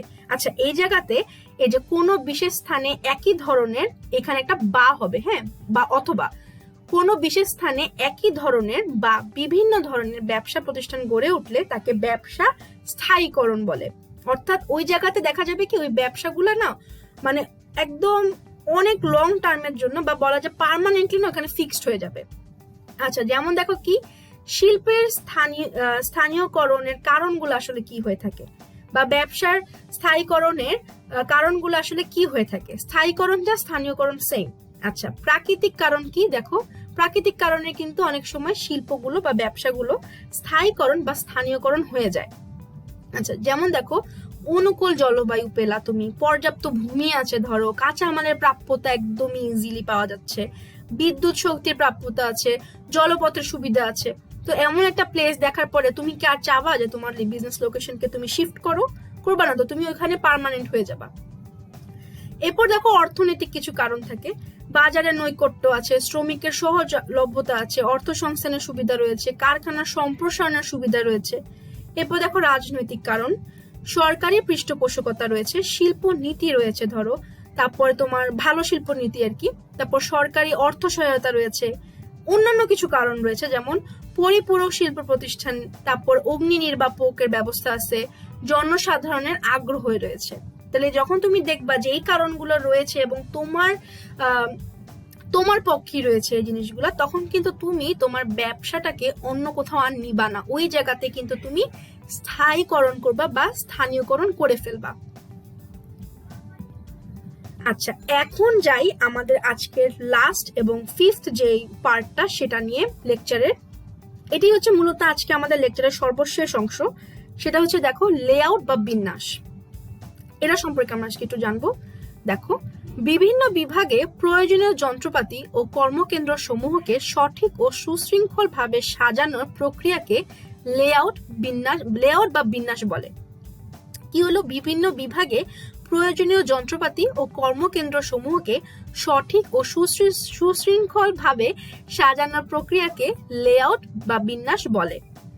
লেআউট হলো প্রতিষ্ঠান অভ্যন্তরের যন্ত্রপাতি ও সেবা সমূহের সুসজ্জিত ব্যবস্থা করে একটি পণ্যের সুষ্ঠু উৎপাদন নিশ্চিত করা। তাহলে লেআউট কি হলো, একটা প্রতিষ্ঠানের ভিতরে যন্ত্রপাতি ও সেবা সমূহের খুব সুন্দরভাবে একটা ব্যবস্থা করে একটি পণ্যের সুষ্ঠু উৎপাদন নিশ্চিত করা। এর মাধ্যমে আসলে স্বল্প সময়ে উৎপাদন কাজ সংঘটিত হয়। এর মাধ্যমে স্থানের সর্বোচ্চ ব্যবহার নিশ্চিত করা হয়। লেআউট বিন্যাসের দুইটা প্রকার রয়েছে, ঠিক আছে। দেখো, একটা ফ্যাক্টরি লেআউট আর একটা হচ্ছে সার্ভিস লেআউট। ফ্যাক্টরি লেআউট সম্পর্কে জানি চলো। কারখানার অভ্যন্তরে বিভিন্ন ভৌত সুবিধা সমূহকে সুসজ্জিত করাকে ফ্যাক্টরি লেআউট বলে। ফ্যাক্টরি লেআউট বলতে কিন্তু এখানে আমার সমগ্র যে পণ্য উৎপাদন এইসব জিনিসপত্র যেখানে হয়ে থাকে এবং সেখানে তোমার যে মেশিনারি বা তোমার ভিতরের যে যা তোমার জিনিসপত্র রয়েছে সে সবকিছুকে যে একটা সুন্দরভাবে ডিজাইন করে সাজানো বা সবকিছু একদম যেটা যেখানে থাকার দরকার উপযুক্ত জায়গায় সবকিছুকে রাখা, এই সবকিছু হচ্ছে ফ্যাক্টরি লেআউটের মধ্যে পড়ে। মূলত 3 ধরনের ফ্যাক্টরি লেআউটের ব্যাপারে আমরা জানবো। যেমন দেখো, প্রথমটা হচ্ছে প্রসেস লেআউট। ঠিক আছে, সো প্রসেস লেআউটটা একটু জানি। সমজাতীয় যন্ত্রপাতিকে কোনো নির্দিষ্ট বিভাগে অথবা একই কক্ষে স্থাপন বা সুসজ্জিত করণকে প্রসেস লেআউট বলে। কি করলাম আমরা? সমজাতীয় যন্ত্রপাতিকে কোনো নির্দিষ্ট বিভাগে অথবা একই কক্ষে একটা রুমের ভিতরে স্থাপন বা সুসজ্জিত করণকে প্রসেস লেআউট বলে। উদ্দেশ্য অর্জনের জন্য কাজের ক্রমানুসারে বিভাগ অথবা কাজের স্থান সমূহকে বিভিন্ন গ্রুপে অন্তর্ভুক্ত করাকে প্রসেস লেআউট বলে। এই পদ্ধতিতে উৎপাদনের ক্ষেত্রে শ্রম বিভাগের সুবিধা ভোগ করা যায়। এই ধরনের লেআউট খুবই নমনীয় প্রকৃতির হয়ে থাকে, মানে খুব ফ্লেক্সিবল হয়ে থাকে। এই ধরনের তত্ত্বাবধানে ব্যয় বৃদ্ধি পায় আসলে। ঠিক আছে, আচ্ছা, তাহলে প্রসেস লেআউটে কি হলো? সমজাতীয় যন্ত্রপাতিকে আমরা একটা রুমের ভিতর নিয়ে আসলাম বা একটা বিভাগের ভিতরে নিয়ে আসলাম এবং সেটাকে আমরা খুব সুন্দরভাবে সুসজ্জিত অবস্থাতে স্থাপন করলাম। ওকে, আর এগুলো হচ্ছে কি হয়ে থাকে? এই পদ্ধতিতে উৎপাদনের ক্ষেত্রে শ্রম বিভাগের উপর সুবিধা ভোগ করা যায়। আর কি হবে? এই লেআউট গুলো খুবই নমনীয় হয়ে থাকে এবং এখানে কিন্তু তোমার ব্যয় বৃদ্ধি পায়। এরপর দেখো ফিক্সড পজিশন লেআউট। এটা কি হবে? দেখো, নির্দিষ্ট স্থানে মূল পণ্য স্থির রেখে কর্মীরা দরকারি যন্ত্র সাথে এনে কার্য সম্পাদন করে। উক্ত ব্যবস্থাকে ফিক্সড পজিশন লেআউট বলে। পজিশন লেআউট বা ফিক্সড পজিশন লেআউট খুবই নমনীয় হয়ে থাকে, মানে ফ্লেক্সিবল হয়ে থাকে। এই পদ্ধতিতে নির্দিষ্ট স্থানে, এই পদ্ধতিতে মূল যে পণ্যটা সেটা হচ্ছে নির্দিষ্ট স্থানে স্থির থাকে। এই পদ্ধতি সাধারণত বড় বড় প্রকল্প ব্যবহার করে থাকে। আচ্ছা, ফিক্সড পজিশন লেআউটটা শুনলে মনে হচ্ছে না যে তোমার পণ্যের তৈরির জন্য যে মেশিনস গুলা ব্যবহার হচ্ছে বা তোমার যে ইকুইপমেন্টস গুলা ব্যবহার হচ্ছে সেগুলো হচ্ছে ফিক্সড থাকবে? আসলে কিন্তু না। ফিক্সড পজিশন লেআউটে তোমার যে মূল যে পণ্যটা, সেই পণ্যগুলো একটা জায়গাতে রাখা থাকবে, ফিক্সড থাকবে, সেটা নড়চড় হবে না বা অন্য জায়গাতে স্থানান্তরিত করা হবে না। পণ্যটা ওইখানেই থাকবে, মূল পণ্যটা। কিন্তু সেটা তৈরি করার জন্য তোমার যে কর্মচারী রয়েছে তারা কি করবে? সেটাকে তৈরি করার জন্য, মানে ওই পণ্যটাকে একদম আরো সুন্দরভাবে তৈরি করার জন্য তারা কি করবে? যন্ত্রপাতিগুলো বা যেগুলো তোমার প্রয়োজনীয় যন্ত্রপাতি তারা সেগুলো নিয়ে ওই জায়গাতে যাবে বা যে জায়গাতে তোমার মূল পণ্যটা রাখা সেই জায়গাতে যাবে এবং ওইখানে গিয়ে হচ্ছে তারা পণ্যটাকে তৈরি করবে। অনেক সময় হয় কি, ম্যাক্সিমাম টাইম, অনেক সময় না, অধিকাংশ সময় আসলে এই পণ্যগুলো আসলে হয়ে থাকে কি অনেক বড় বড় ভারী ভারী পণ্যগুলো। এই মূল পণ্য যেটা, যেমন ধরো প্লেন, তো প্লেন কি তোমার বারবার এরকম কি সম্ভব নাকি যে প্লেনের এক একটা পার্ট তৈরি করার জন্য তুমি বড় প্লেনটা কি তোমার এই ভারী ভারী অংশগুলোকে এক এক জায়গায় তুমি ট্রান্সফার করতেছো? এটা তো সম্ভব না। এর জন্য তখন কি করে, প্লেনের অংশটাকে বা যতটুকু তৈরি হওয়া আছে সেইটাকে একটা জায়গাতে একদম ফিক্সড পজিশনে রাখে এবং কর্মচারী যারা রয়েছে তারা কি করে, সেই পণ্যটাকে, মানে প্লেনটাকে ধরো তার যে বাকি যে পার্টস গুলো সেগুলো তারা হয় অন্য জায়গাতে বা অন্য একটা রুমে বা অন্য একটা প্লেসে তারা সেটাকে তৈরি করে এবং পরবর্তীতে সেটা ওই যে রুমে হচ্ছে বা যে জায়গাতে তোমার প্লেনটাকে রাখা সেখানে এসে তারা এগুলাকে অ্যাসেম্বল করে দেয়।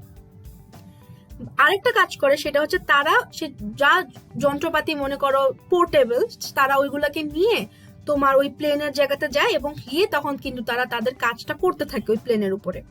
তাহলে এখানে মূল কথা হচ্ছে মূল পণ্যটা হচ্ছে ফিক্স জায়গায় থাকবে, কর্মচারীরা যন্ত্রপাতি তারা আনা নেওয়া করবে, ঠিক আছে, বা মূল পণ্যের কিছু অংশ তারা অন্য জায়গাতে তৈরি করবে এবং সেগুলোকে তারা পরবর্তীতে মূল পণ্যের রুমে এসে বা জায়গায় এসে তারা সেগুলোকে অ্যাসেম্বল করে দিবে। সাধারণত তোমার বড় বড় প্রকল্প যেগুলো থাকে সেখানে কিন্তু এই ফিক্সড পজিশন লেআউটটা ব্যবহার হয়, বা যেটা হচ্ছে তোমার অনেক ভারী ভারী মূল পণ্য যেখানে প্রোডাকশন করা হয় সেই ক্ষেত্রে কিন্তু ফিক্সড পজিশন লেআউটটা ইউজ হয়। আচ্ছা, এরপর দেখো প্রোডাক্ট লেআউট। সমজাতীয় পণ্য উৎপাদনের জন্য কাজের পর্যায়ক্রম অনুসারে বিভিন্ন বিভাগ মেশিনের যন্ত্রপাতি সুসজ্জিত করাকে প্রোডাক্ট লেআউট বলে। এই পদ্ধতিতে পণ্য স্বয়ংক্রিয় পদ্ধতির মাধ্যমে স্থানান্তর করা হয়। এই পদ্ধতিতে অধিক পরিমাণ পণ্য মজুত রাখার প্রয়োজন হয় না।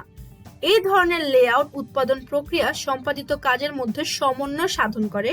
এখানে কার্যক্রম বা বিভাগগুলোকে সরল রেখা অনুসারে সাজানো হয়। প্রোডাক্ট লেআউটের একটা সুন্দর এক্সাম্পল হচ্ছে গার্মেন্টস ফ্যাক্টরিগুলো। তোমরা যদি গার্মেন্টস ফ্যাক্টরি ভিজিট করো, ওইখানে তোমরা দেখবা যে ওইখানে ঢোকার পর দেখবা যে একটা প্রথমে প্রসেস হইলো এরকম যে কাপড়গুলোকে সেলাই করা হলো এক জায়গাতে, মানে একটা রুমে বা একটা ফ্লোরে ধরো তুমি দেখলা যে কাপড়গুলা সব সেলাই করা হচ্ছে। পরবর্তী ফ্লোরে বা আরেকটা ফ্লোরে বা আরেকটা রুমে তুমি দেখলা যে সেগুলা যে পরের স্টেপ, অর্থাৎ যে কাপড়ের মধ্যে যে বাটনস লাগাতে হয় সেই স্টেপে চলে গেছে। আরেকটা স্টেপে গিয়ে বা আরেকটা রুমে গিয়ে দেখলা বা তোমার আরেকটা ফ্লোরে গিয়ে দেখলা যে ওখানে হচ্ছে কি যে তোমার সেলাইটা এবং বাটনস গুলো ঠিক মতো লাগানো হয়েছে কিনা সেই জিনিসটা চেকিং হতে থাকে। এগুলো কিন্তু প্রত্যেকটা স্টেপ বাই স্টেপ হবে এবং কন্টিনিউয়াস ফ্লোতে হতে থাকবে। এরপরে গিয়ে তুমি দেখলা যে আরেকটা রুমে বা আরেকটা ফ্লোরে বা আরেকটা পাশের জায়গাতে এখন তুমি গিয়ে দেখতে পাচ্ছ যে পরবর্তী স্টেপে ওরা চলে গেছে। সেটা কি?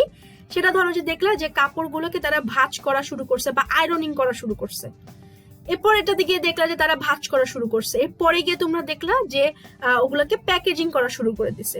এই যে স্টেপ বাই স্টেপ প্রোডাক্টটা একটা স্টেপ থেকে আরেকটা স্টেপে যাচ্ছে এবং ফাইনালি তারা প্রোডাক্টটা কিন্তু তৈরি হয়ে যাচ্ছে। এই যে তোমার প্রথমে সেলাই করা শুরু হলো, ওই রুমে কিন্তু তোমার অন্যান্য কোনো মেশিন থাকবে না, ওই রুমে শুধু সেলাইয়ের মেশিন থাকবে। পরবর্তী যে রুম বা ফ্লোরে যাবে সেখানে যেখানে তোমার বাটনস লাগাচ্ছে সেখানে কিন্তু তোমার সেই বাটনস লাগানোর যা যা জিনিসপত্র লাগে শুধু সেগুলো থাকবে। এই পরের ফ্লোরটাতে বা রুমে যখন যাবে সেখানে হচ্ছে তোমার ধরো যে চেকিং হবে যে সেলাই আর বাটনস গুলো ঠিক মতো লাগানো হচ্ছে কিনা। এইগুলো কিন্তু প্রত্যেকটা একদম স্টেপ বাই স্টেপ হবে। আবার একটা জিনিস বলে রাখি, এমন কখনো হবে না যে ধরো গ্রাউন্ড ফ্লোরে তোমার সেলাই হচ্ছে তো 8 নাম্বার ফ্লোরে গিয়ে তোমার বাটনস লাগানো হচ্ছে, এরকম কখনোই হবে না। একটা পারফেক্ট গার্মেন্ট ফ্যাক্টরিতে যারা কিনা তোমার এই প্রোডাক্ট লেআউটকে মেনটেন করে, তুমি দেখবা গ্রাউন্ড ফ্লোরে যদি সেলাই করা হয়, কাপড়টা সেলাই করা হয়, তাহলে অবশ্যই ফার্স্ট ফ্লোরে মানে পরবর্তী যে ফ্লোরটা সেই ফ্লোরে কিন্তু তোমার অবশ্যই তারা ওইখানে বাটনস গুলা লাগানোর ব্যবস্থা রাখবে এবং পরবর্তী যে ফ্লোর থাকবে বা সেকেন্ড ফ্লোর সেখানে কিন্তু অবশ্যই তারা কি রাখবে, তোমার ওই ইন্সপেকশনের জায়গাটা রাখবে যেখানে হচ্ছে তোমার যে সেলাই বা বাটনস গুলো ঠিক মতো হচ্ছে কিনা সেটার ব্যবস্থা রাখবে। এটাকে বলা হচ্ছে প্রোডাক্ট লেআউট। ঠিক আছে, আচ্ছা এখন চলো জানি সার্ভিস লেআউটের ব্যাপারে। সেবা প্রতিষ্ঠানের কার্যক্রম সঠিক ও সুশৃঙ্খল ভাবে সাজানোর পরিকল্পনাকে সার্ভিস লেআউট বা সেবা বিন্যাস বলে। এখানে আসলে আমার সুশৃঙ্খল এই কথাটা উচ্চারণে সে ছোটবেলা থেকে সমস্যা, আমি আশা করবো যে তোমরা জিনিসটাকে ওভারলুক করতেছো আসলে। আচ্ছা, সেবা প্রতিষ্ঠানের কার্যক্রম সঠিক ও সুশৃঙ্খল ভাবে সাজানোর পরিকল্পনাকে সার্ভিস লেআউট বা সেবা বিন্যাস বলে। সার্ভিস বা সেবা বিন্যাস 3 ধরনের হয়ে থাকে। আচ্ছা, সার্ভিস আর সেবা কয় ধরনের হইতে থাকে? সার্ভিস বা সেবা বিন্যাসটা মূলত 3 ধরনের হয়। রিটেল লেআউট অথবা খুচরা বিপণী বিন্যাস, অফিস লেআউট, আর একটা হচ্ছে ওয়্যারহাউস লেআউট বা গুদামজাতকরণ বিন্যাস।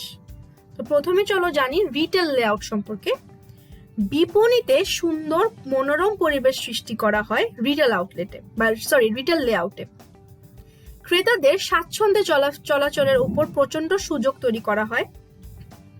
কম সময় পছন্দের পণ্যটি ক্রয় করা যায়। কোথায়? এই রিটেল লেআউটের মাধ্যমে। সর্বোপরি বিক্রয় কেন্দ্রের প্রতি ক্রেতাদের আকর্ষণ বৃদ্ধি করা হয়। পণ্যদ্রব্য বিক্রয়ের উদ্দেশ্যে খুচরা বিক্রয় কেন্দ্র পরিকল্পিতভাবে সাজানোকে রিটেল লেআউট বলা হয়। অর্থাৎ রিটেল লেআউট হচ্ছে যে তুমি এমন ভাবে তোমার শপটাকে তৈরি করলা যে যেখানে হচ্ছে চলাফেরা অনেক সুযোগ সুবিধা থাকবে আর খুব সুন্দর করে একটা এনভায়রনমেন্ট ভিতরে তৈরি করলাম। মনে করো তোমার ডিজাইন গুলো অনেক সুন্দর থাকবে। যে ধরো তোমার কাপড়ের দোকান সাপোজ, হ্যাঁ, তো তুমি এক পাশে রাখলা যে এখানে সব বাচ্চাদের কাপড়ের সেকশনের মধ্যে তুমি ভাগ করলা যে এগুলো হচ্ছে একদম নিউবর্ন বাচ্চাদের থেকে 1 বছরের বাচ্চাদের কাপড় এখানে, আবার 2 বছরের বাচ্চা থেকে 7 বছরের বাচ্চার কাপড় এই রোডে বা রোতে, এরকম করে তুমি ভাগ করে দিলা বাচ্চাদেরটা।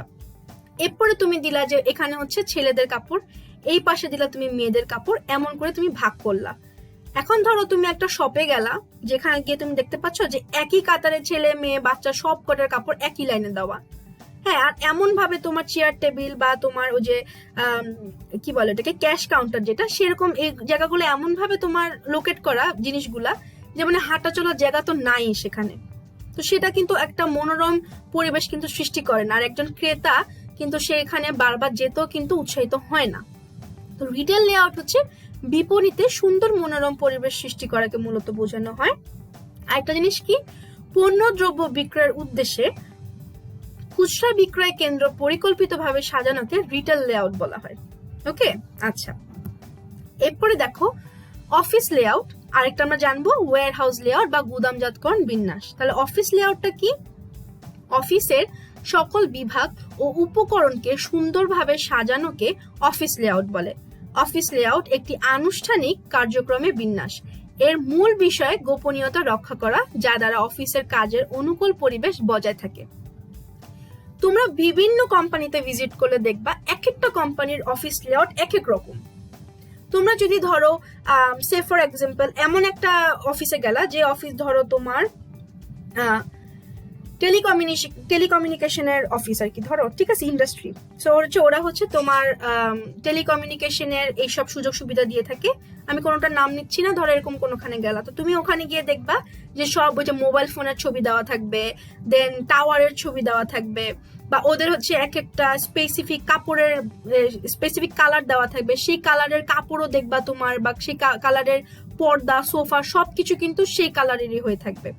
ইভেন হচ্ছে দেখবা যে তাদের যে এমপ্লয়িজরা তাদের ড্রেসের মধ্যে বা ইউনিফর্ম যদি থাকে স্পেসিফিক, সেই ইউনিফর্মের মধ্যেও সেই কালার কম্বিনেশন কোনো না কোনো জায়গাতে থাকবে।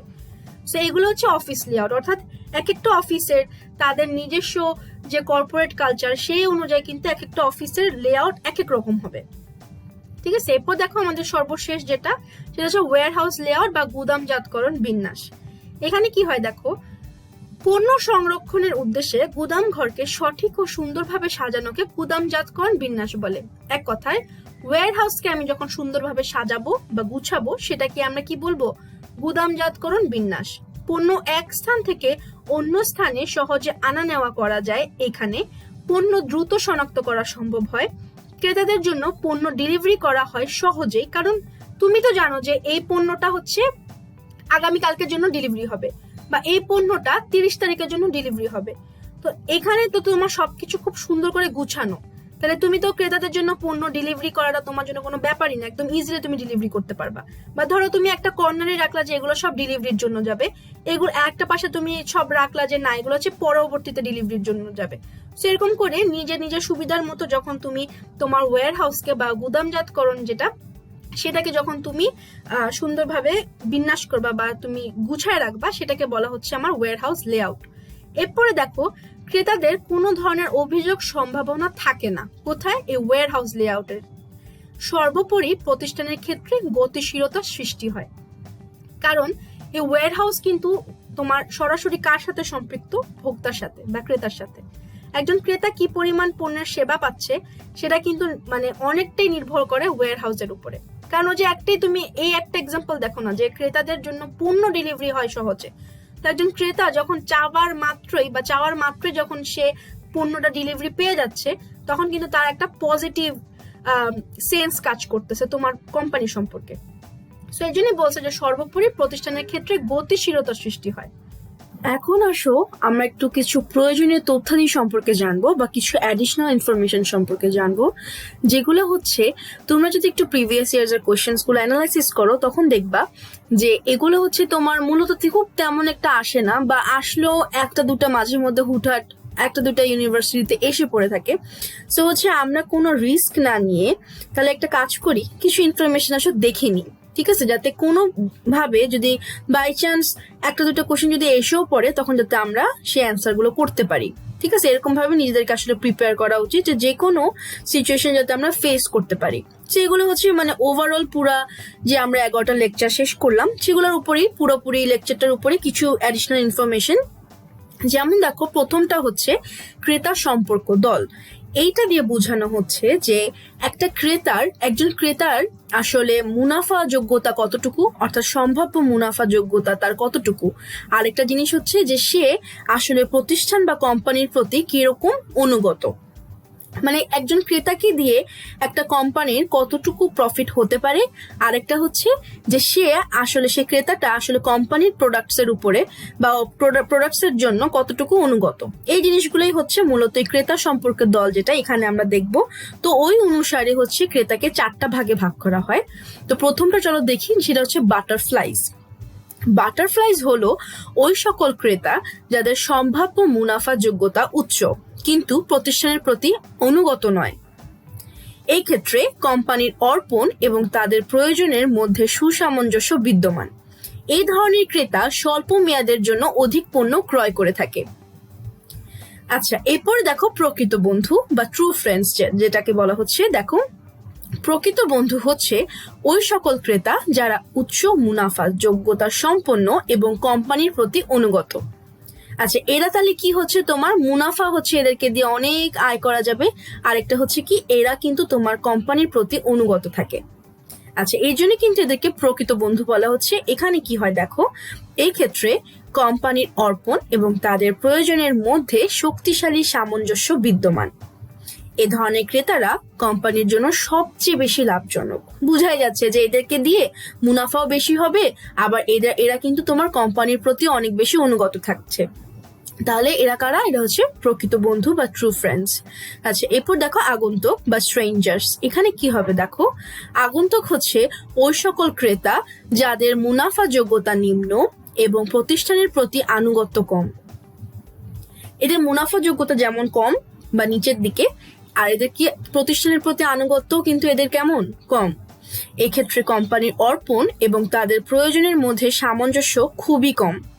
এরা হলো সবচেয়ে কম লাভজনক ক্রেতা। তাহলে কারা সবচেয়ে কম লাভজনক ক্রেতা? আগন্তুক বা স্ট্রেঞ্জার্স।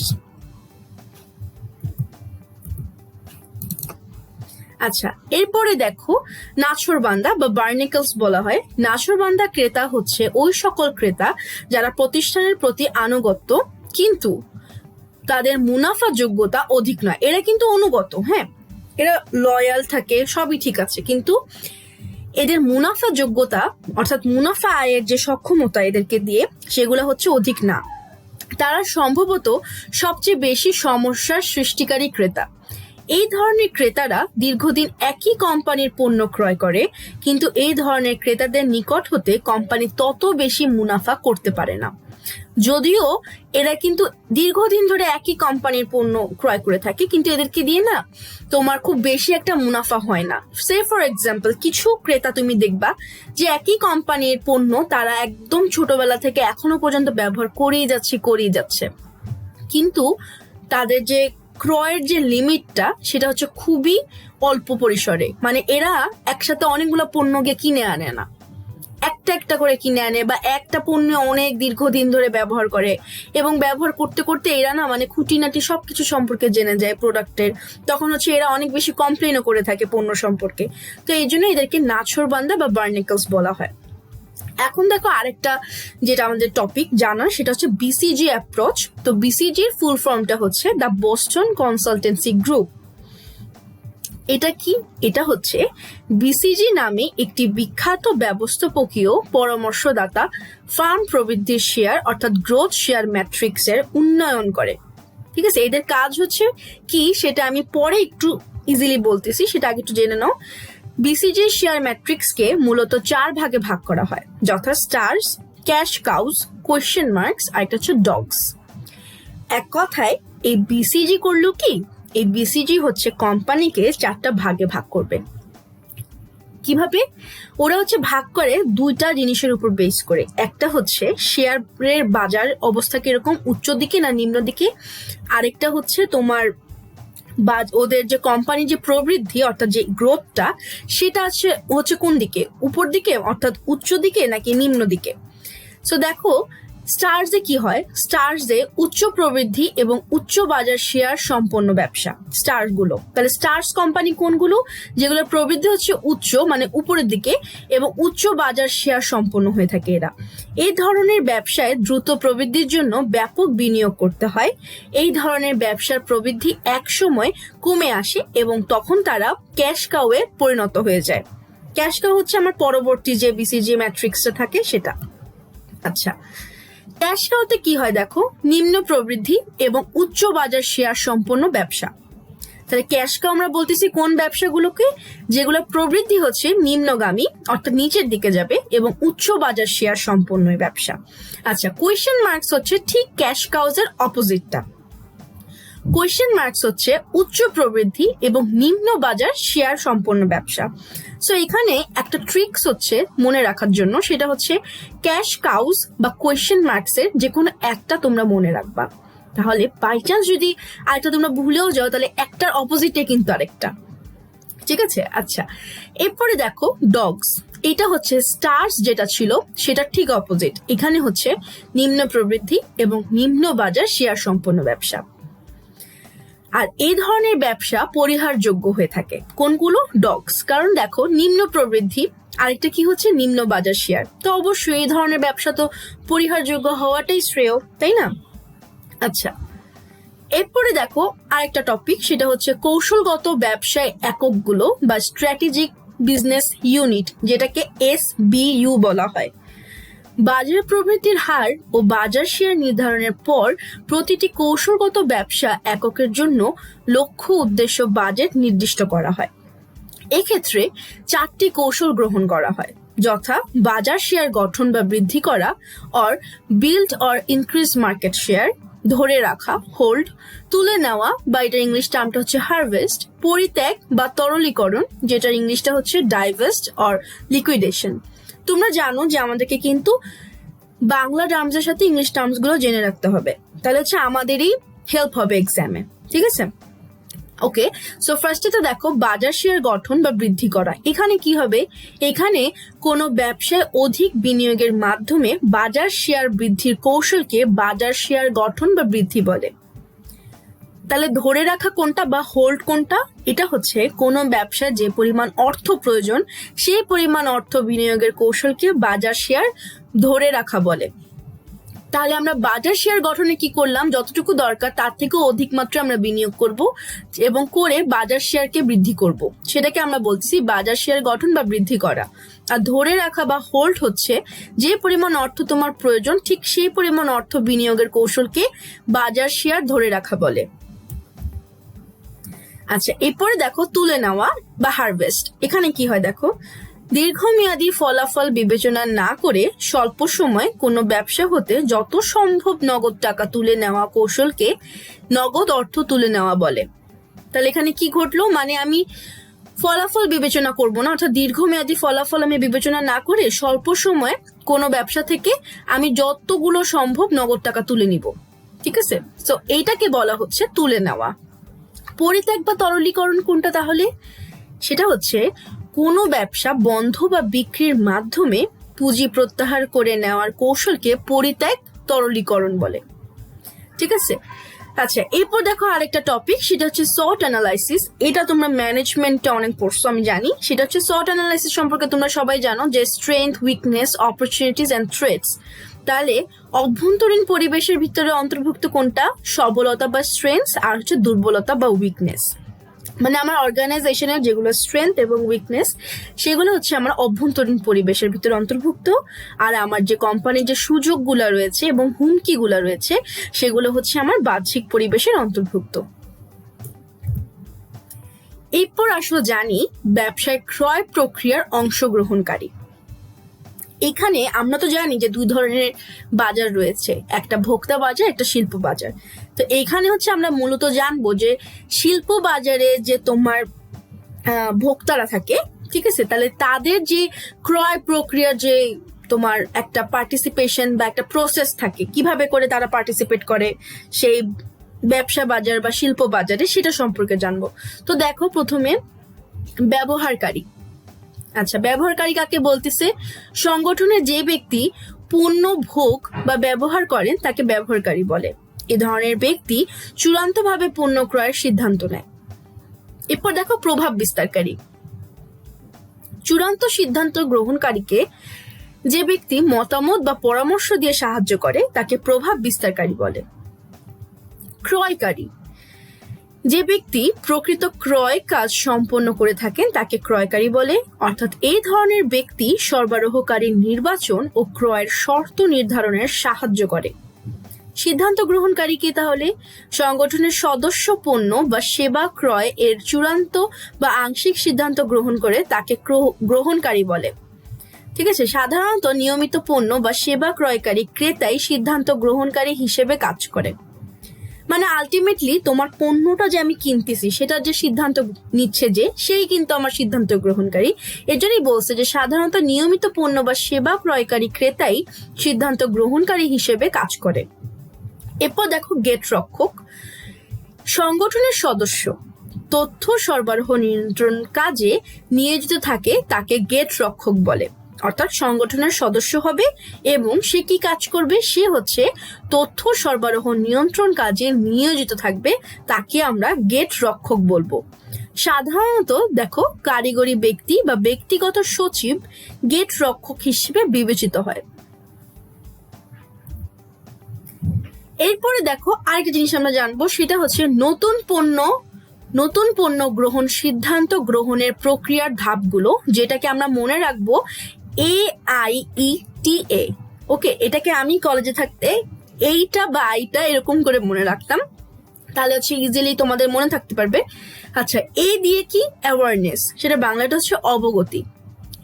এই স্তরে ভোক্তারা শুধু পণ্যটির সম্বন্ধে জ্ঞাত হয়ে থাকে কিন্তু বিস্তারিত তথ্য জানা থাকে না। তারা হচ্ছে শুধু পণ্যটা সম্পর্কে একটু জানবে যে এরকম একটা পণ্য বাজারে এক্সিস্ট করে, কিন্তু ডিটেলস তার ব্যাপারে কিছুই তারা জানবে না। সে এখন তাহলে কোন স্তরে রয়েছে? সে অবগতি বা অ্যাওয়ারনেস এর ঘরে আছে। ঠিক আছে, আচ্ছা এরপর দেখো আগ্রহ বা ইন্টারেস্ট। এই স্তরে ভোক্তারা নতুন পণ্যটির সম্বন্ধে তথ্য সংগ্রহে আগ্রহী হয়ে ওঠে। মানে এখন তারা আস্তে আস্তে পণ্যটার সম্পর্কে ফার্দার ইনফরমেশনস গুলো কালেক্ট করা শুরু করে দিবে বা আগ্রহী হয়ে উঠবে জানার জন্য। এরপর হচ্ছে মূল্যায়ন বা ইভ্যালুয়েশন।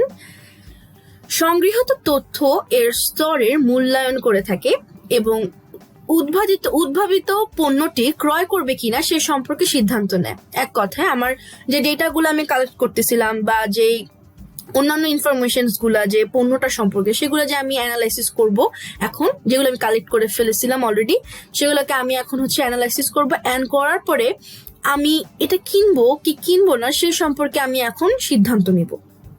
ওকে, এরপরে দেখো পরীক্ষামূলক ব্যবহার বা ট্রায়াল। এই স্তরে পণ্যটির স্বল্প পরিমাণে গ্রহণ করে গুণাগুণ যাচাই করা হয়।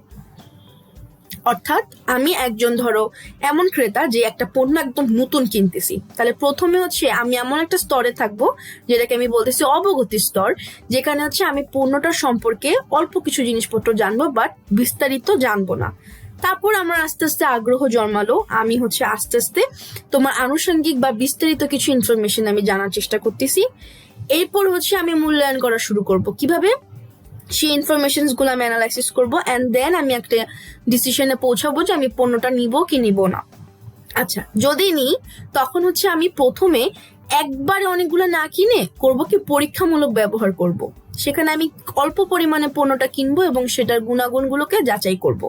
অ্যান্ড ফাইনালি হচ্ছে দেখো আমার যে সর্বশেষ যে ধাপটা সেটা হচ্ছে গ্রহণ বা অ্যাডপশন। ভোক্তা পণ্যটি যাচাই ও পরীক্ষামূলকভাবে গ্রহণের পরে যদি দেখতে পায় যে পণ্যটি তার চাহিদা মেটাতে সক্ষম, তখনই সে নিয়মিতভাবে ভোগ ও ব্যবহারের সিদ্ধান্ত নেয়।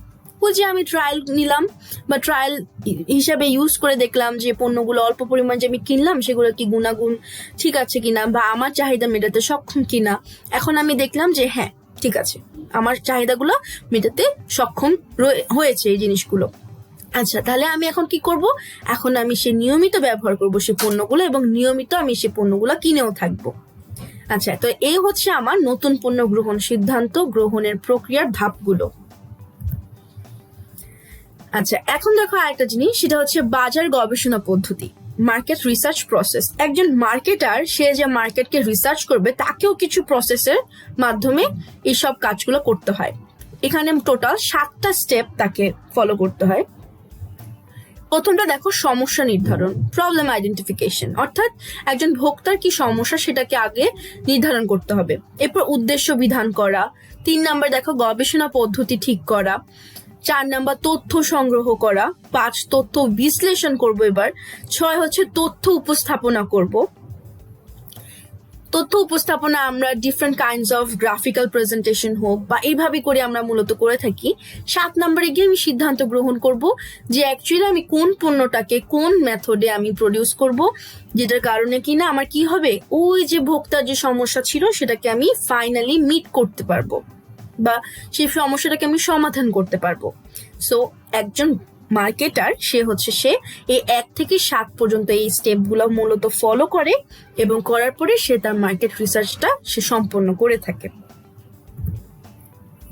আচ্ছা, এখন দেখো একটা জিনিস জানবো, সেটা হচ্ছে পোর্টারস জেনারিক স্ট্র্যাটেজিস। এটা হচ্ছে আমাদের যে প্রয়োজনীয় তথ্যাদি সেটার হচ্ছে সর্বশেষ টপিক। আচ্ছা, এখানে কি হবে দেখো, পোর্টারস জেনারিক স্ট্র্যাটেজিজ এর মাধ্যমে কোম্পানি তার প্রতিযোগীদের থেকে 3টি উপায়ে মার্কেট সুবিধা গ্রহণ করে থাকে। তাদের থেকে প্রতিযোগীদের থেকে 3টি উপায় মার্কেট সুবিধা গ্রহণ করে থাকে। সেটা কি দেখো, প্রথমটা হচ্ছে কস্ট লিডারশিপ। এখানে কি হবে, সর্বনিম্ন উৎপাদন ও বন্টন খরচ, অর্থাৎ আমার কোম্পানি সর্বনিম্ন উৎপাদন হবে এবং বন্টন খরচও সর্বনিম্ন হবে। আচ্ছা না, এই জায়গাটা আমি একটা জিনিস ভুল বলছি, এটা হবে আসলে সর্বনিম্ন উৎপাদন ও বন্টন খরচ, দোনোটা খরচই আমার এখানে সর্বনিম্ন হবে। মানে উৎপাদন ও বন্টন খরচটা আমার এখানে একদম মিনিমাম হবে আমার কোম্পানিতে। সো এইভাবে আমি আমার প্রতিযোগী থেকে নিজেকে একটু ব্যতিক্রম করব। এটা হচ্ছে কস্ট লিডারশিপ। সেকেন্ডটা হচ্ছে ডিফারেন্সিয়েশন। এখানে আমি কি করব, আমার কম্পিটিটরদের থেকে মানসম্মত এবং সম্পূর্ণ আলাদা পণ্য বা সেবা আমি বাজারে অর্পণ করব। ফোকাস কোনটা, ফোকাস হচ্ছে প্রতিষ্ঠান একটি সুনির্দিষ্ট বাজার নির্ধারণ করে তার কার্যক্রম করবে। অর্থাৎ আমি যখন বাজারকে ভাগ করলাম, বিভক্তিকরণ করলাম, এরপর যখন আমি লক্ষ্যায়ন করলাম, সেগুলোকে আমি এমনভাবে সুনির্দিষ্টভাবে করব যেন হচ্ছে মানে আমার ফোকাসটা এত সুন্দর হবে যে আমি কিন্তু আমার কম্পিটিটরদের থেকে একদম ব্যতিক্রম হয়ে যাব। ঠিক আছে, তাহলে এইটা হচ্ছে আমার পোর্টারস জেনারিক স্ট্র্যাটেজিস। আচ্ছা, তাহলে এই প্রয়োজনীয় তথ্যাদি এবং আমাদের যে পুরো 11 নম্বর লেকচারটা ছিল, এটার মাধ্যমে কিন্তু আমাদের টোটাল 11 নম্বর লেকচারটা শেষ হচ্ছে। এবং এই 11 নম্বর লেকচারটি শেষ হওয়ার সাথে সাথে কিন্তু আমাদের পুরো অ্যাডমিশন প্রোগ্রামের মার্কেটিং এর সাবজেক্টটিও কিন্তু, এই সাবজেক্টিভ কোর্সটিও কিন্তু শেষ হচ্ছে আজকেই এখানেই। ঠিক আছে, তাহলে আমি আজকে তোমাদেরকে শেষবারের মতো কিছু কথা একটু বলে রাখি, সেটা হচ্ছে খুব বেশি বেশি করে তোমরা কোশ্চেন ব্যাংক সলভ করো। যত বেশি কোশ্চেন ব্যাংক সলভ করবা, নতুন নতুন অনেক টার্মস সম্পর্কে জানতে পারবা এবং সেগুলো যখন তোমরা উত্তরগুলো অ্যানালাইসিস করে দেখবা, তখন একটা পর্যায়ে গিয়ে আজকে থেকে 2-3 মাস পরে গিয়ে তোমরা দেখতে পাবা যে তোমরা কিন্তু অনেক টার্মস সম্পর্কে জেনে গিয়েছো। এগুলো শুধু অ্যাডমিশন টেস্টের জন্যই না, তোমাদেরকে as a student of business discipline এখানে কিন্তু তোমাদেরকে অনেক অনেক হেল্প করবে, অনেক কিছু জানতে সাহায্য করতেছে। সো অ্যাডমিশন টেস্টের জন্য যেটা বলবো সেটা হচ্ছে ঘাবড়ানোর কোনো কারণ নাই, একদম লেকচারগুলো গো থ্রু করো, টেক্সট বুক পড়ো এবং সবচাইতে বেশি যেটা করবা সেটা হচ্ছে কোশ্চেন ব্যাংক সলভ করবা। ঠিক আছে, তো সেই সাথে আমি তোমাদের মঙ্গল কামনা করতেছি। আশা করি যাতে তোমরা একদম ভালো থাকো, সুস্থ থাকো এবং wish you best of luck for your upcoming exam.